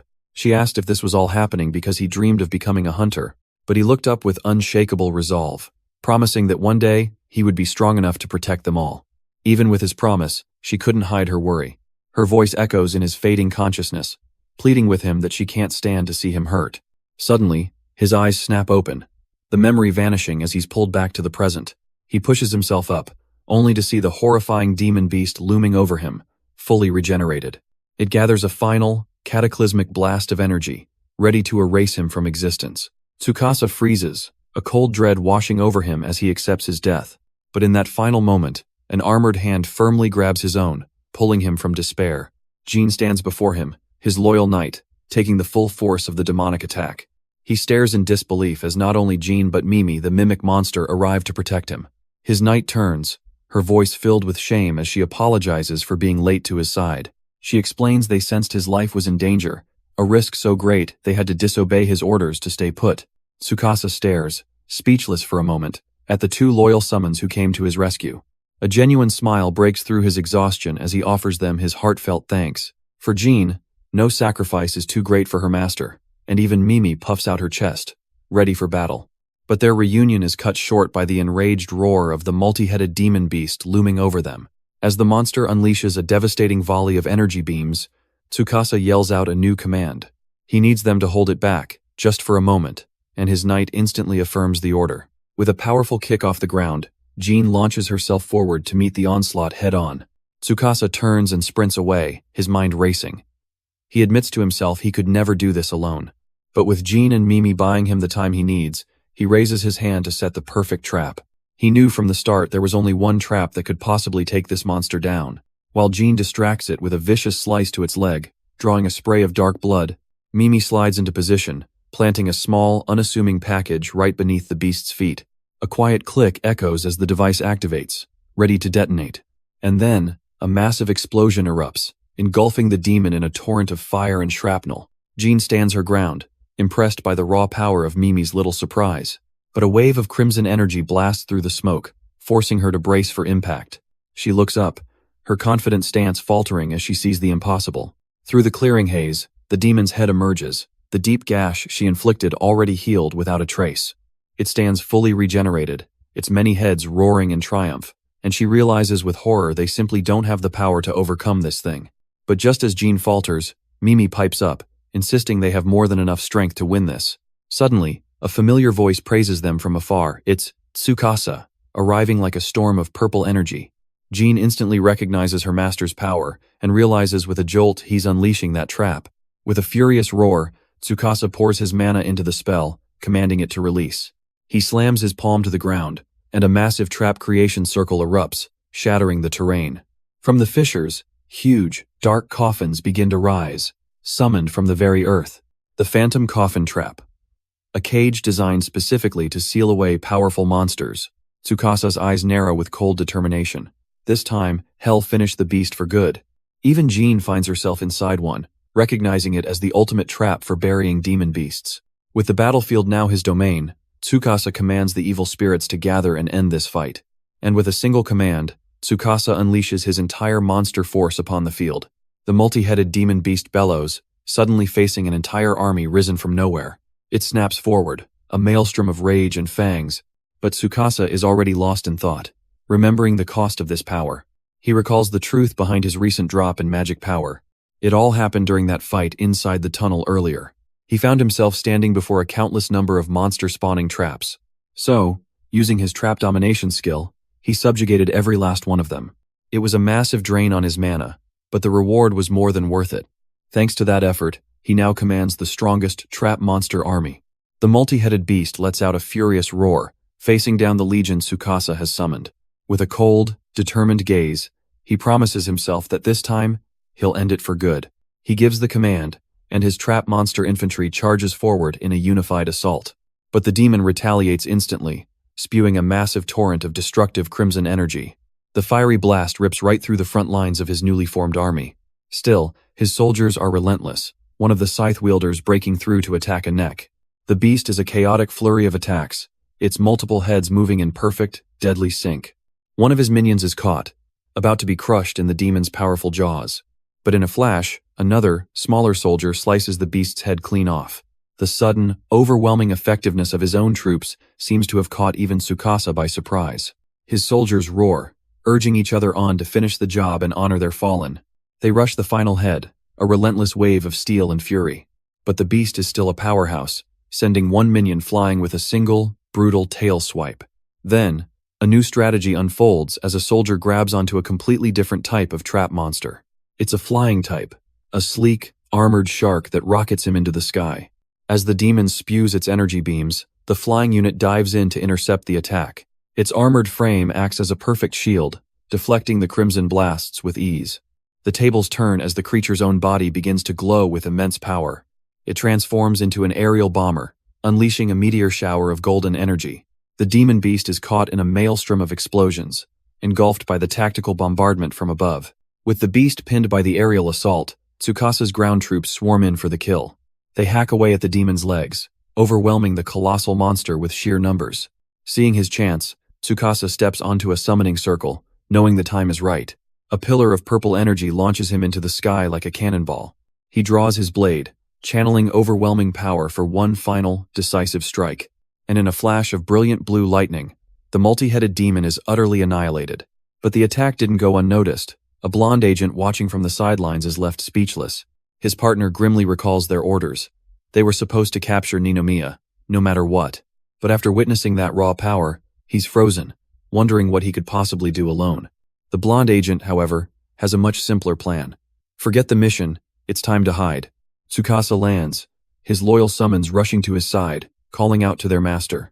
Jin is in awe of his previous fight, but he humbly credits the whole team for the victory. His eyes narrow with focus. He knows this battle isn't over just yet. Standing over the massive demon's corpse, he explains the final step. His last attack exposed the area boss's core. Destroying it will finally liberate the West District. Channeling his power, he prepares to shatter the core once and for all. With a furious cry, he brings his energized blade down for the finishing blow. But a violent beam of red energy erupts from the core, completely repelling his attack. Tsukasa is stunned, caught completely off guard by the sudden and powerful resistance. Just then, a mysterious hand appears, catching the deadly beam in a strange, energy-absorbing orb.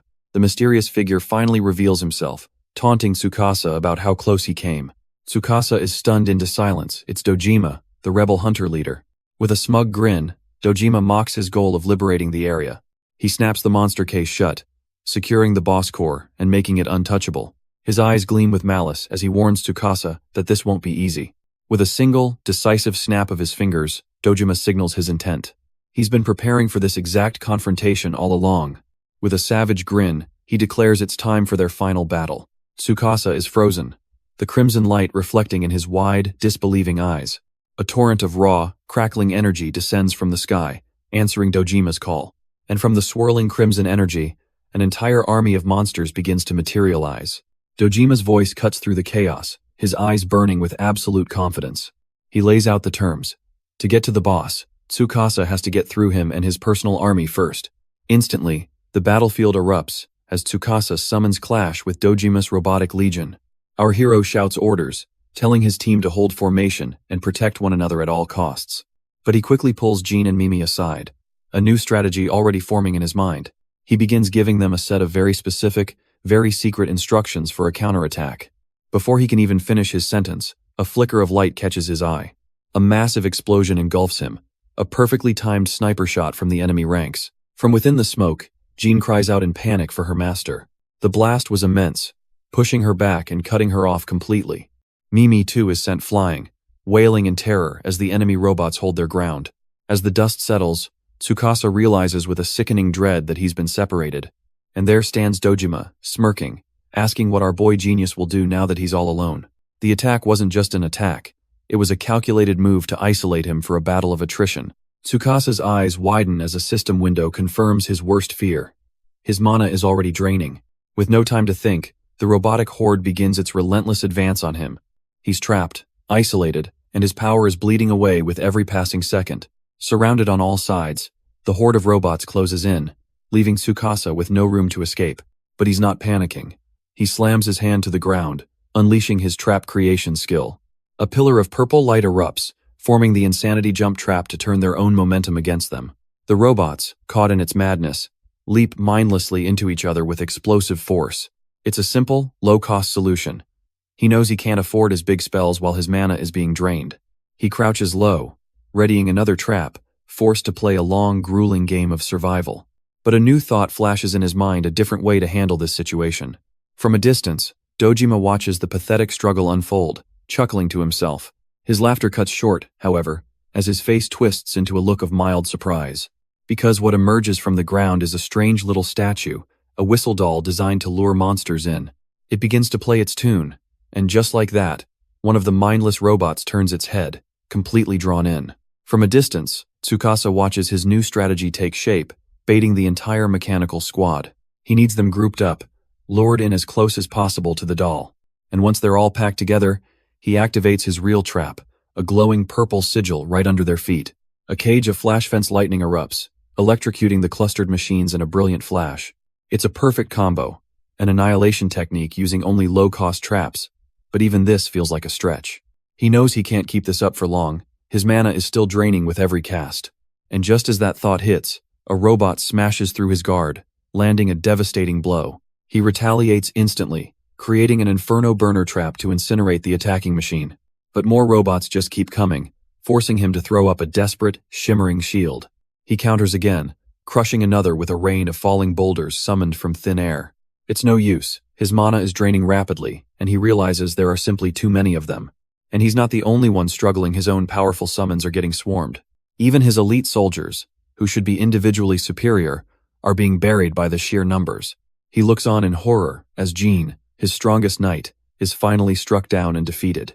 That's it. He has to fall back, right now, before his mana completely bottoms out.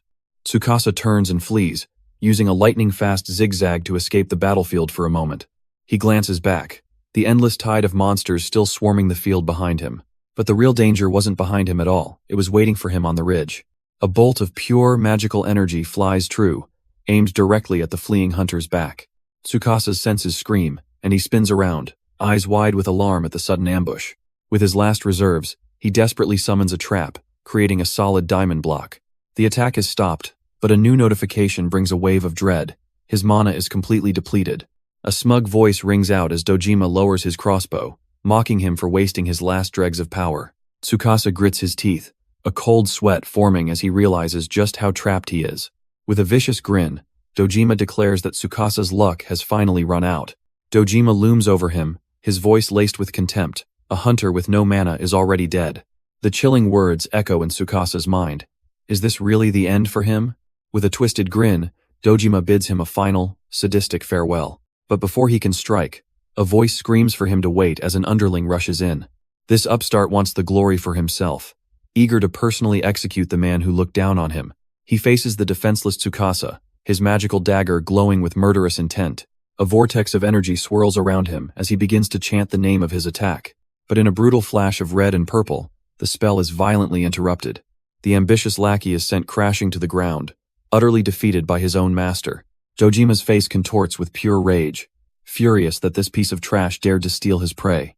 Dojima sneers, explaining that he only calls the useful his allies. This underling, he scoffs, was a useless maggot who deserved to be swatted down for his repeated failures. Tsukasa stares in disbelief, utterly appalled that he'd discard a loyal follower so easily. With a condescending smirk, Dojima reminds him of the grand ambition he'd already declared. He's going to be the king who rules the entire world. His new kingdom, he roars, has absolutely no place for the weak. Losers, cowards, and anyone unable to work will be ruthlessly discarded. His eyes gleam with madness as he lays out his creed. Only the strong and competent are allowed to survive. A bead of sweat rolls down Tsukasa's face as the horrifying implications sink in. He challenges the tyrant, asking what will become of the city's non-combatants in his new world order. Dojima scoffs, revealing he's only keeping the civilians alive to run the city for now. They'll all be discarded soon enough. First, he'll purge the elderly with no future, then the children with no talent, his face twisting into a demonic grin. The horrible truth dawns on Tsukasa. In this new world, only the strong survive, meaning only the hunters Dojima brought will live. But Dojima just laughs, mocking him.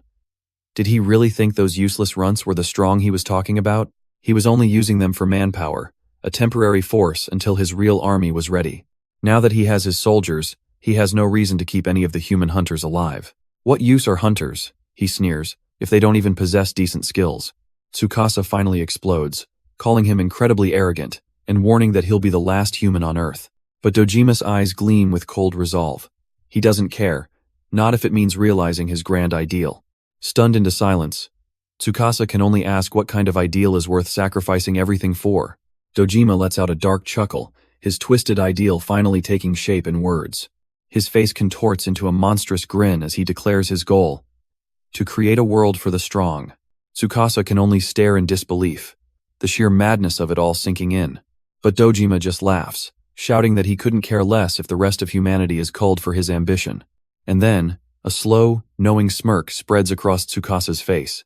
Dojima watches, confused, as Tsukasa explains that he's just feeling grateful.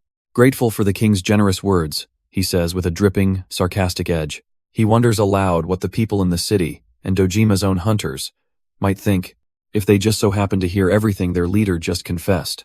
Dojima's confidence shatters, demanding to know what trick Tsukasa has hidden up his sleeve. Tsukasa's ace in the hole wasn't a person, but his little mimic chest, diligently holding a controller. The blood drains from Dojima's face as the horrifying realization clicks into place. With a triumphant grin, Tsukasa gestures to the sky, asking if this is what he was worried about. All around them, camera drones have been silently hovering, recording every single moment. This entire confrontation, he reveals, was nothing but a trap to expose Dojima's true colors.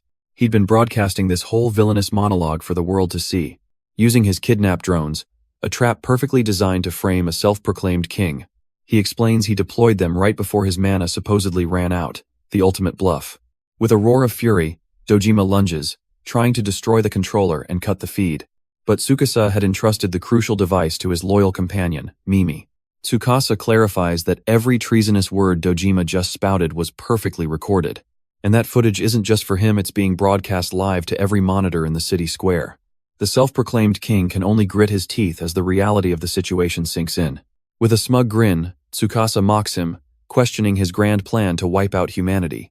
After all, he points out, it's pretty hard to rule a kingdom when no one wants to follow you, not after they've all heard his genocidal ambitions straight from his own mouth. And across the city, the crowd stares in horror at their leader's true face on the giant screen. People who had put their faith in him now realize his promise of safety was just a lie. Even his own loyal hunters are stunned, recalling his vow to eventually kill them too. The truth spreads like wildfire. The man they followed, the man they trusted, is completely insane. His former followers can only stare in disbelief, wondering what to do now. The entire city is frozen, their faith shattered into a million pieces. But on the battlefield, Tsukasa isn't waiting around, already sending his summons to clean up. He looks Dojima dead in the eye, telling him that with this, his little plan has fallen apart. For a second, Tsukasa's confident smirk falters as he sees the look on his opponent's face. Dojima is no longer just angry, he's completely unhinged. He brushes it all off, claiming this public humiliation is nothing more than a minor setback. Suddenly, a volley of explosive arrows rips through the air. Dojima roars that he couldn't care less what a bunch of sheep think of him. All that matters now is destroying the one man standing in his way, Ninomiya Tsukasa. Tsukasa braces against the fiery onslaught, barely holding his ground as Dojima raves about his grand ambitions. He steadies himself on Mimi, watching his opponent stand there, absolutely convinced that victory is his. And Dojima's confidence is sky high, certain that the S-ranker must be completely drained of mana by now. But Tsukasa's eyes lock onto the orb in his hand. It's the same tool as before, but the color is all wrong. With a triumphant cry, Dojima prepares to unleash his final, hidden trump card. He hurls the sphere forward, unleashing his true executioner in a blinding flash of violet light. The energy coalesces, forming a massive silhouette as he explains this isn't just one monster, it's three fused into one. A being of perfectly balanced power, he claims, a creature with absolutely no weaknesses. Before Tsukasa stands a grotesque abomination of fire, nature, and water, a monstrous chimera poised to destroy him. But instead of fear, Tsukasa looks on with cold disgust, finding the creature's very existence repulsive. The fiery component of the monster grins, channeling immense power into its hand. It unleashes a scorching torrent of flame, forcing Tsukasa to brace against the raw, overwhelming power. But from the shadows, Tsukasa's own reinforcements appear armored centaur archers, vowing to protect their master. They let loose a volley of arrows, but each one sparks harmlessly against a shimmering green barrier. The archers can only stare in disbelief. Their full power assault was completely nullified. Their projectiles simply clatter to the ground, not even managing to scratch the monstrous fusion. As Tsukasa's entire summoned cavalry charges forward, the abomination just stands there, utterly unimpressed. And that's when it clicks for Tsukasa, a barrier. So this is what was meant by a creature with no weaknesses. The monster's nature half begins to glow, gathering its own energy to retaliate against the approaching army. With a single devastating sweep, it sends the charging centaurs flying, shattering his forces with terrifying ease. Tsukasa can only watch in horror, screaming out as his army is torn to shreds. But from the sidelines, Dojima just cackles, thoroughly enjoying the carnage. He watches with glee, urging his beautiful creation to run wild and crush everything in its path. Tsukasa is forced to fall back, running for his life as the abomination closes in. He grits his teeth in frustration. This thing is just on another level. It's that barrier, an impenetrable shield that makes all of their normal attacks completely useless. But a spark of defiance ignites in his eyes. If normal won't cut it, then it's time for a special attack. He spins around, issuing a new command to his remaining centaur archers. They immediately draw their bows, this time knocking arrows wreathed in scorching magical flames. The monster's water half, however, just smirks, conjuring its own swirling blue energy to counter. But the flame arrows fizzle out against a newly formed barrier of swirling water. Tsukasa's eyes widen in shock. It deployed a specific counter to his fire attack. Fine then. He'll hit it with multiple elements at once, ordering his entire squad to attack. One of his centaurs whips up a vicious attack of pure wood-type energy, while another summon blasts forward a high-pressure jet of water. But the monster just laughs, its other heads conjuring their own elemental shields to match. Tsukasa can only stare in disbelief. It can manifest counter-attribute barriers at will. He finally understands. The three monsters used as its base each have a different attribute, and together, they form a defense with absolutely no weaknesses. Another hunter watching nearby comes to the same grim conclusion: it can block almost anything, and if it has no weaknesses, that means there's only one way to win. But before he can act, a new enemy, a hulking robot, materializes right behind him. It moves in a flash, its fist glowing red as it swings for a fatal blow. Tsukasa's eyes widen in shock. He's been caught completely off guard. But a streak of silver lightning intercepts the attack, blocking it with a brilliant blue sword. The robot's armored hand cracks and sizzles under the force of the parry. It's his knight, Jean, apologizing for keeping her master waiting. A wave of relief washes over Tsukasa as he calls out her name. She presents him with a shimmering orb, telling him she's brought the item he requested. A confident smirk spreads across Tsukasa's face. The counterattack is about to begin. He recalls his urgent order, sending Jean away from the fight with one crucial task: find that specific item. And she delivered, handing him a potion designed for simultaneous mana and stamina recovery. A wide, confident grin spreads across his face. He knew he could count on his loyal knight. With this, he can finally replenish his nearly exhausted mana, while Jean effortlessly holds off the robots. Watching from the sidelines, Dojima can only grit his teeth as another of his machines gets decapitated. He's had enough of this comeback story, roaring at his forces to kill them immediately.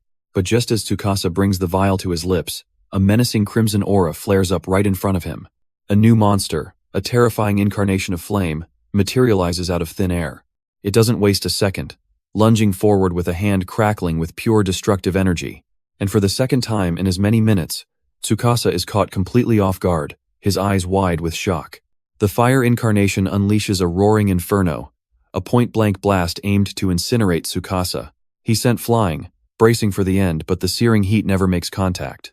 Pushing himself up, he looks at his hands, completely bewildered. How is he still alive? Then, his eyes widen as he pieces it together, a flicker of purple light catching his gaze. He looks up, and his heart sinks. There, lying in the dust, is his protector. It was Jean. She had moved faster than he could see, taking the full force of the blast. He scrambles to her side, a desperate plea forming on his lips, not wanting to believe it. The memory flashes in his mind. His loyal knight, using her own body as a shield. From the sidelines, Dojima seethes with frustration, annoyed that the trash monster ruined his perfect kill shot.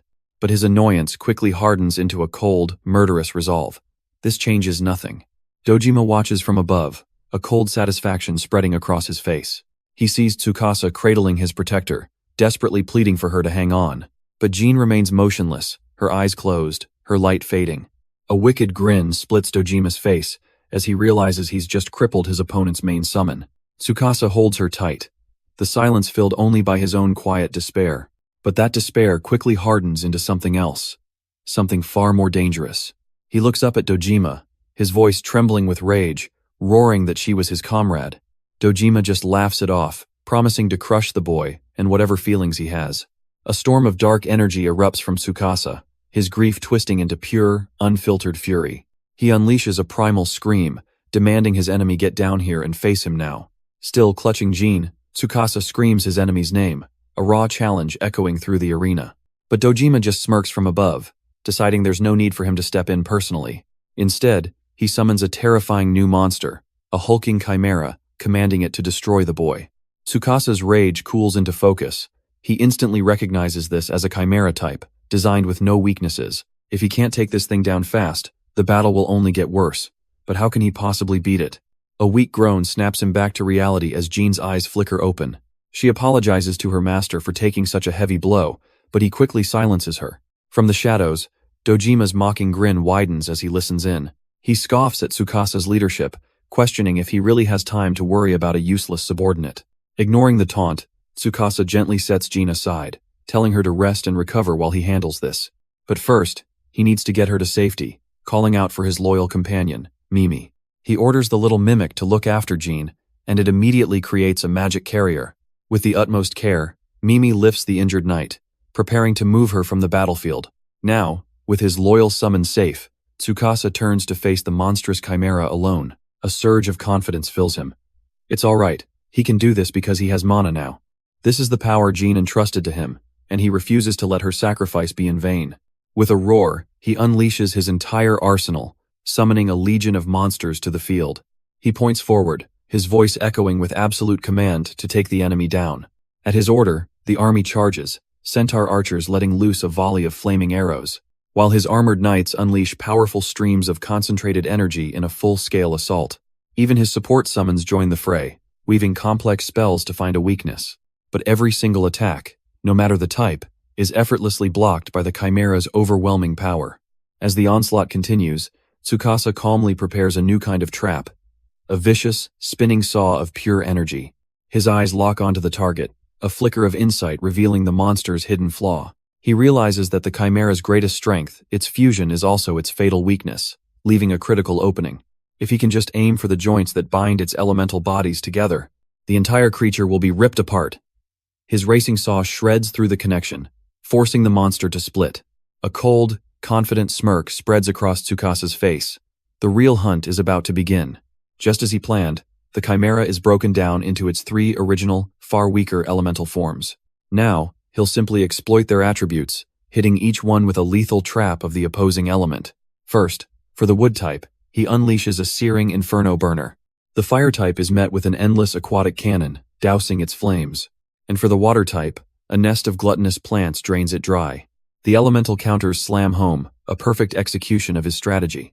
All 3 pieces of the chimera can only scream as they're overwhelmed. Tsukasa calmly watches the ensuing chaos, his plan having worked flawlessly. He smirks, thinking that once his mana is back, this will have been nothing. A twisted, artificial monster like this was never a real match for him anyway. But his triumphant thought is cut short by a sudden movement behind him. Before he can even process the threat, a powerful strike sends him flying. Tsukasa barely manages to stop himself, using his skills to break against the force. He looks up to see his attacker, who smugly confirms he's responsible for the cheap shot. It's Dojima, his eyes glowing with fury as he roars Tsukasa's name. He declares that he's taking over this fight personally, but Tsukasa just smirks back, completely unfazed by the threat. With a final roar, Dojima charges in, ready to settle the score. He leaps through the air, closing the distance in a flash. His fist glows with a menacing purple aura, aimed right at Tsukasa's face. The punch is thrown with the intent to shatter bone and end the fight. But Tsukasa blocks it effortlessly, admitting his opponent's hand-to-hand is good but implying it's not good enough. Tsukasa boasts that as long as he can use his traps, this fight is already over. He begins to channel his power, a vibrant purple aura gathering in his hand. But Dojima is faster, breaking free and unleashing a brutal spinning kick that shatters Tsukasa's confidence. The kick lands square on his face with a sickening crack. Our boy goes down hard, the sheer force of the blow sending him flying. He tumbles across the frozen ground like a rag doll, completely outmatched. Landing in a heap, he can only groan as Dojima stands over him, victorious. But Tsukasa isn't done yet, staggering back to his feet for one more attempt. He tries to activate his skill again, pouring his energy into trap creation.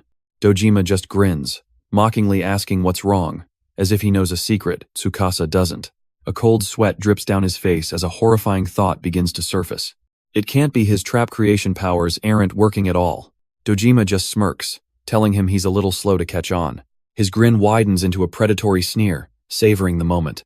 He stands beside a massive, humming pillar that Tsukasa hadn't even noticed. Tsukasa's eyes lock onto the strange device, his mind racing to understand. With a flourish, Dojima explains that this machine neutralizes every trap in the area. A beam of light shoots from the top, its power undeniable. He taunts Tsukasa, asking if this isn't a trapmaster's worst nightmare. Our boy can only stare in disbelief, realizing his greatest strength has been completely sealed away. Tsukasa reels back, the strange energy washing over him in disorienting waves. He watches in horror as his trap monsters are torn apart, his entire summoned squad instantly immobilized. His eyes lock onto the device, the source of his sudden powerlessness. Dojima just grins, admitting it took some time to set up, but now it's time to wipe him out. The whole fight, he explains, was just to buy time for his pawns to get this thing running. And the sickening realization dawns on Tsukasa he'd been fighting a distraction the entire time. He flashes back through the battle, the restraints, the containment cage, and now this final checkmate.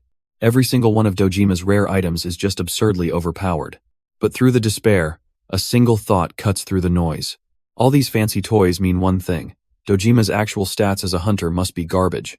And the system reveals Tsukasa's true parameters, HP and mana, so low, it's almost a joke. He's always been weak, his entire strength, a mystery built on his monster taming skill. With his powers gone, the Chimera's attack connects easily, a brutal reminder of his new vulnerability. There's only one option left. He has to run, to get outside the range of that cursed device. But just as he makes a break for it, two of Dojima's robot monsters cut him off. He skids to a halt, finding himself completely surrounded by an entire platoon of them. Dojima just smirks, telling him to give up. There's nowhere left to run. Trapped and powerless, all Tsukasa can do is curse his own helplessness. With a vicious grin, Dojima declares that this time, he's finished. He charges forward, and a single devastating blow sends Tsukasa flying back, utterly defeated. Laughing maniacally, Dojima unleashes a final, explosive attack to finish him off. He declares that Tsukasa will be the very foundation of his new kingdom. He strides forward, gloating that with the Trapmaster's skills sealed, there's absolutely no power left to resist his onslaught. But as the attack lands, Dojima's triumphant grin freezes on his face. Tsukasa, bracing for the end, looks up, confused by the sudden turn of events. An attack from an unseen weapon had just intercepted Dojima's blast. On the ridge, a new figure stands before a line of cannons, warning Dojima not to underestimate their target. Tsukasa turns, hearing a familiar voice apologize for the late arrival. A confident young woman smiles, announcing she's brought the cavalry. She gestures grandly, presenting the comrades who have arrived to join the fight. An unbelievable army of summoned monsters materializes, stretching as far as the eye can see. Even hunters who once served Dojima are here, screaming for him not to underestimate the people's will. Another group raises their blades, proclaiming that their past loyalty to him is now meaningless. Dojima stares in utter disbelief. The city folk, even his own subordinates, have all turned against him. The blonde commander looks at him coldly, informing him that he no longer has anyone to command. After all, his true, selfish intentions had been broadcast across the entire city for everyone to see. Hearing his contempt for them, the citizens have finally realized the truth. Their only path to survival is to stand together and fight back against his tyranny.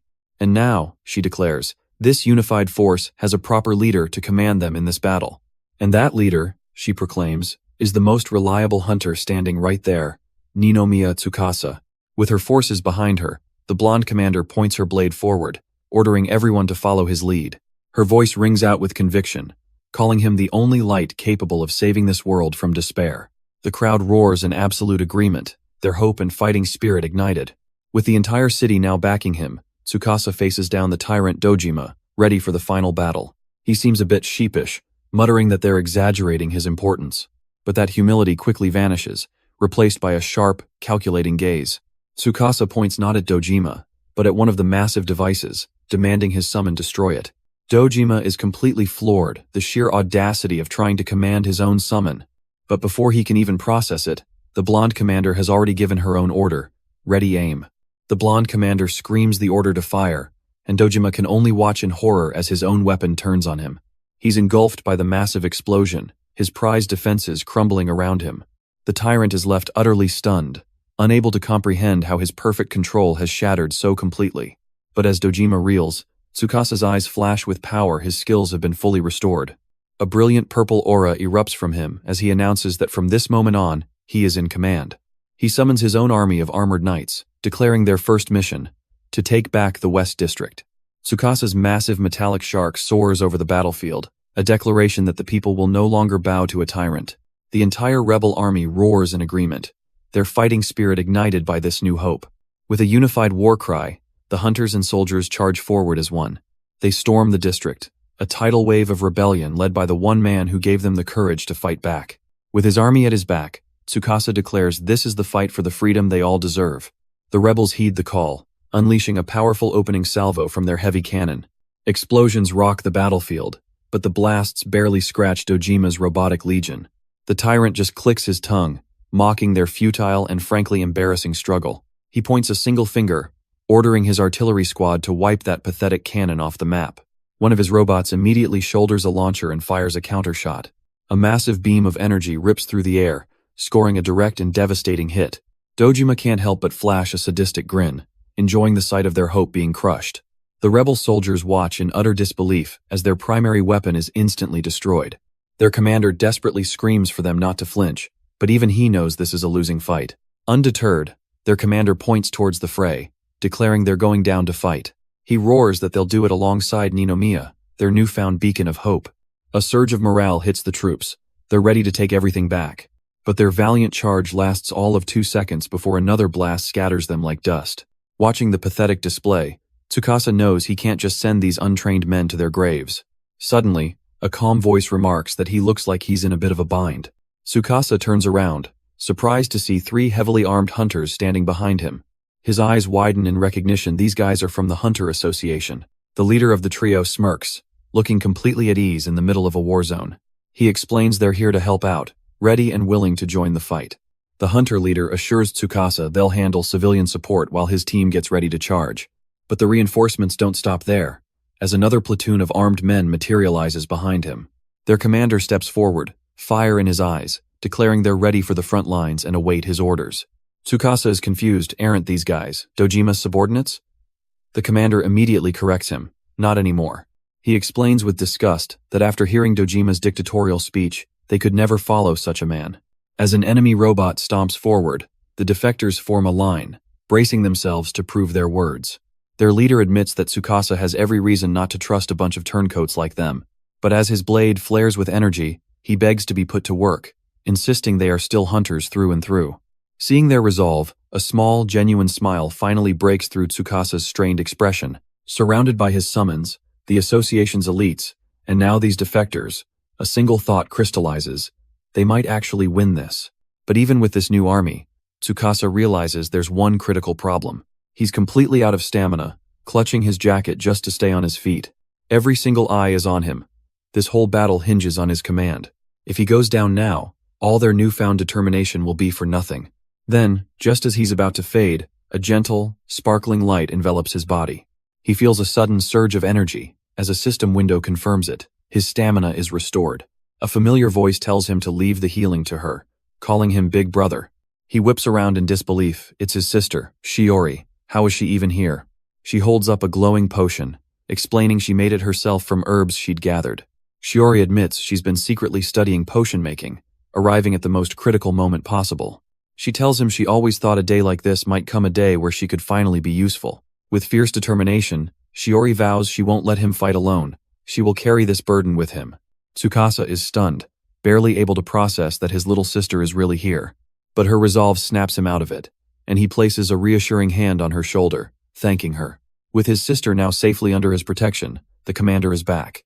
His energy restored, Tsukasa immediately begins directing his forces with renewed authority. He orders Tsumugi to gather the civilians in the rear and defend them at all costs. A blonde commander instantly leaps into action, her blade already glowing with power. She confirms his orders with a sharp salute, asking what his own plan is. Tsukasa gathers a volatile sphere of magic, declaring he'll handle the enemies coming straight for them. With a surge of purple energy, Tsukasa unleashes his power, activating trap creation.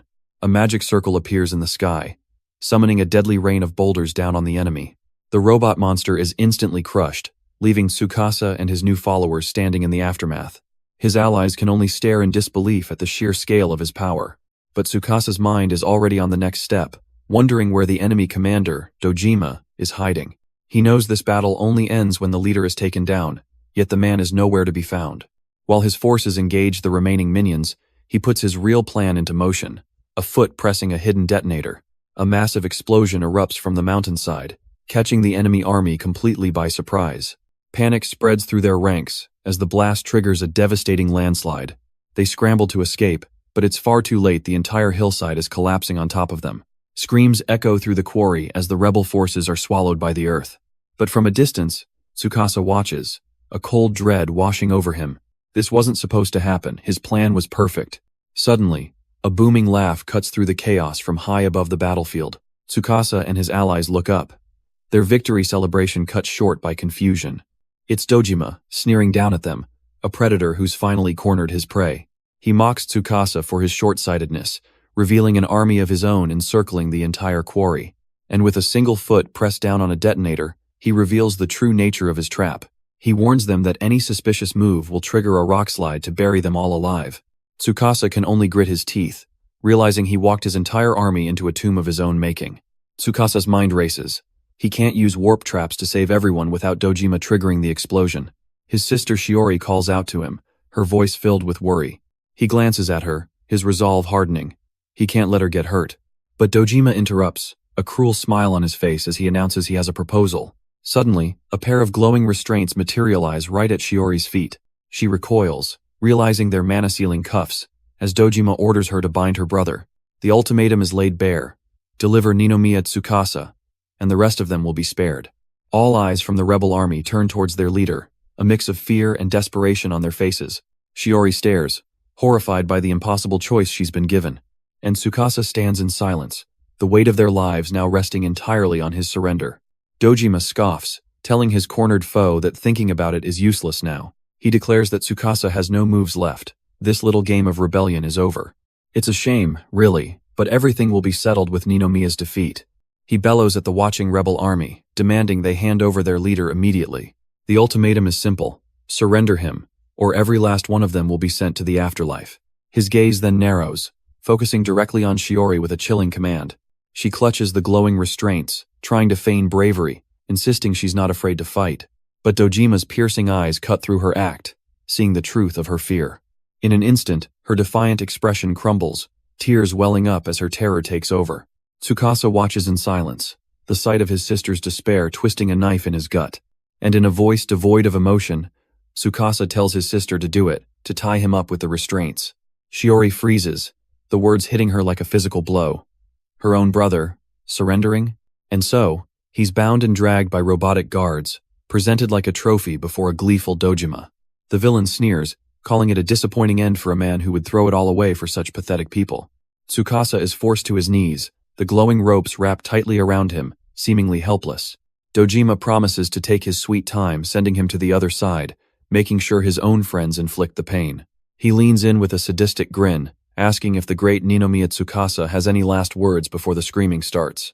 Tsukasa looks up, his face unreadable, as he repeats the question back to himself. Last words? His friends can only watch from the crowd, their expressions a mix of confusion and deep concern. But a wicked smile spreads across Tsukasa's face, his eyes glowing with power. Everything is going perfectly to plan. Dojima's smug expression instantly shatters into pure disbelief, because Tsukasa, still on his knees, roars out a single command. Now.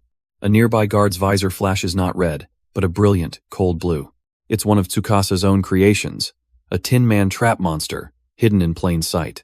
And before Dojima can even process the betrayal, what just happened? The Tin Man spins around, its glowing blade carving through the air with lethal intent. It strikes him from behind, a clean, vicious slash that sends him stumbling to the ground. He realizes in horror that Tsukasa planted a spy, a monster disguised as one of his own soldiers. As if on cue, the glowing ropes binding Tsukasa simply dissolve into nothing. He stands up, casually holding the remnants of the trap, next to his loyal Tin Man. He made an ally of it. Tsukasa smirks, explaining he knew the moment he found this monster underground, it would be the perfect spy.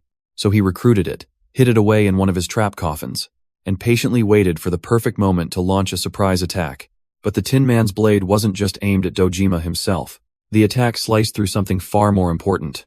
Tsukasa points out the shattered artifact on Dojima's back, the true source of his power. He lays out his whole deduction. Dojima's personal stats were laughably low, so his monster taming ability had to be coming from a rare item. And with that item now completely destroyed, it's all over for him.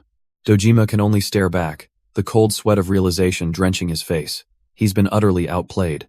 And just like that, the army of robots turns, their glowing red eyes locking onto their former master. Dojima's face contorts in a mix of fury and disbelief.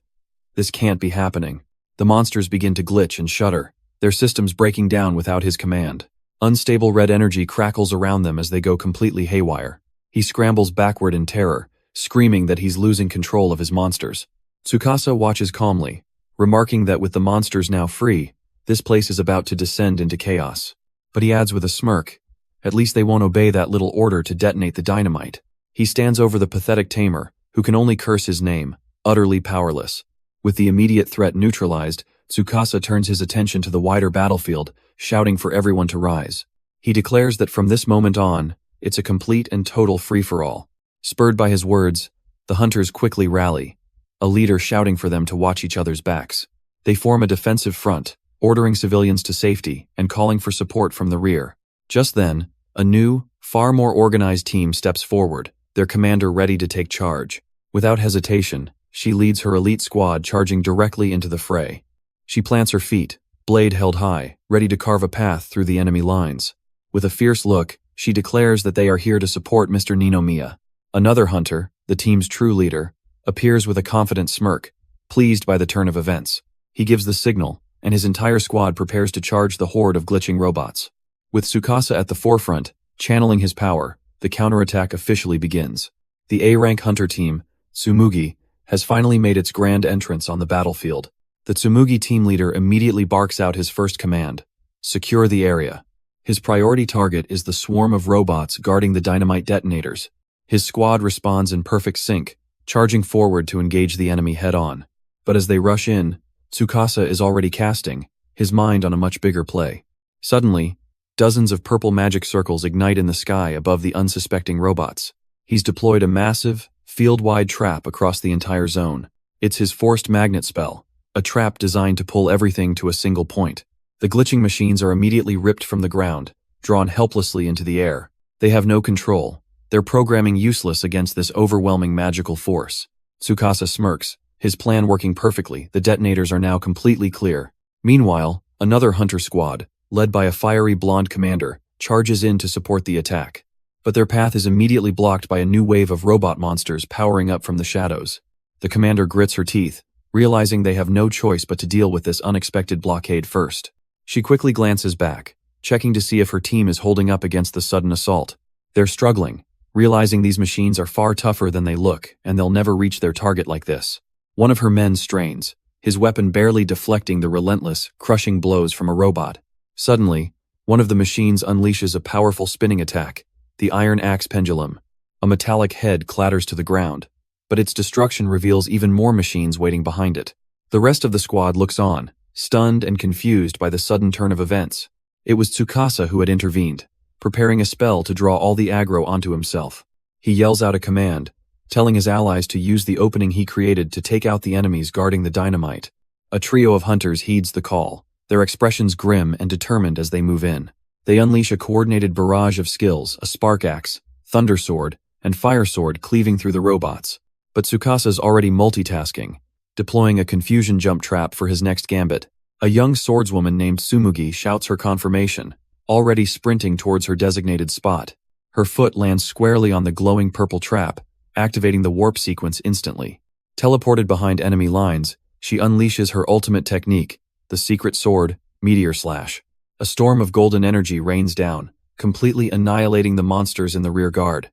With the enemies around the detonator gone, Tsukasa calmly confirms that one problem is now dealt with. His eyes immediately fix on his next asset, calling out to a warrior named Dojima, who is already on the move.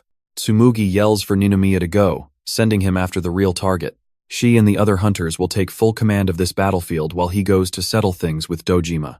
With a confident smile, Tsukasa acknowledges her, putting his complete trust in his team. Meanwhile, Dojima is desperately sprinting away, his armored boots kicking up water with every step. He's pushing himself to the brink, gasping for air as he tries to put distance between himself and the fight. Finally stopping, a smug grin spreads across his face, absolutely certain that he's made it to safety. But a calm voice cuts through his relief, asking just where he thinks he's going, as Tsukasa appears before him. Tsukasa's eyes glow with cold power. He knew the plan was to escape, and he's here to tell him it's over. Furious at being cornered by this little brat, Dojima clenches his fist, refusing to admit defeat. Screaming that he hasn't lost yet, he lunges forward, wreathed in a violent purple aura for a final, desperate attack. But Tsukasa isn't fazed by the charge, calmly conjuring a trap to meet the attack head-on. Dojima manages to push through it, gritting his teeth as he closes the distance. He gets his hands on Tsukasa, trying to overpower him with a desperate, last-ditch tackle. And in a final act of madness, he drags them both right off the side of the cliff. For a moment, even Tsukasa is surprised this guy would rather die than be captured. But falling through the air doesn't stop a trap master. He simply creates another one. A flash of power separates them, slamming Dojima straight into the ground below with brutal force. He's left half buried in a crater, the fight knocked right out of him. Tsukasa lands without a scratch, a containment trap already shimmering above his fallen opponent. Looking down, he sighs, realizing it looks like he'll have to beat this guy into submission. With Dojima on his knees, Tsukasa moves to cast the final binding trap, but a surge of interference stops him cold. His skill fails to activate. A slow, mocking laugh starts to bubble up from the supposedly defeated man. Dojima looks up with a triumphant sneer, telling Tsukasa he finally let his guard down. The chilling realization dawns on our hero. He never said he only had one trap neutralizer. This entire area, it turns out, was a pre-planned shelter, just for this very moment. And with that, Dojima reveals his true trump card, a small, menacing orb. Tsukasa's eyes widen in disbelief as he recognizes the item in his enemy's hand. It's an artifact containing the raw, terrifying power of an area boss. But he quickly collects himself, scoffing that any boss trapped in there must be half dead anyway. Dojima just laughs, a sinister glint in his eye, mocking Tsukasa's confidence. He dares him to find out for himself just how powerful the beast inside really is. Tsukasa can only watch, a single bead of sweat rolling down his face as the ritual begins. With a mad grin, Dojima calls for the ultimate demonic beast to reawaken and bury everything. He reveals the orb's true purpose. It wasn't just a cage, but a recovery unit for the monster inside. And while they were fighting, it had more than enough time to bring the area boss back to full strength. Tsukasa is stunned, calling him insane for trying to control a boss without the power, warning he'll be caught in the blast too. But Dojima scoffs, saying that's not a problem at all. He reveals another item, a long-distance warp crystal, his perfect escape plan. While Tsukasa is devoured alive, he'll be in another area, leaving this entire place and its people to be turned to ash. Dojima declares this is the price for standing against a king, a lesson Tsukasa will carry to his grave. With a final triumphant shout, he hurls the orb containing the boss monster right at him. But the look of despair he expected is replaced by a cold, calculating smirk on Tsukasa's face. He shouts a single command to the sky, calling for Jin to smash it now. In a flash of light, a familiar blue blade slices through the air like a guided missile. Before Dojima can even process what's happening, the sword impales the orb in mid-flight. His face contorts in pure disbelief. How could this be happening? The orb cracks under the immense pressure, unable to contain the violent energy within. It erupts in a blinding flash of red, the area boss's power vaporizing harmlessly in the air.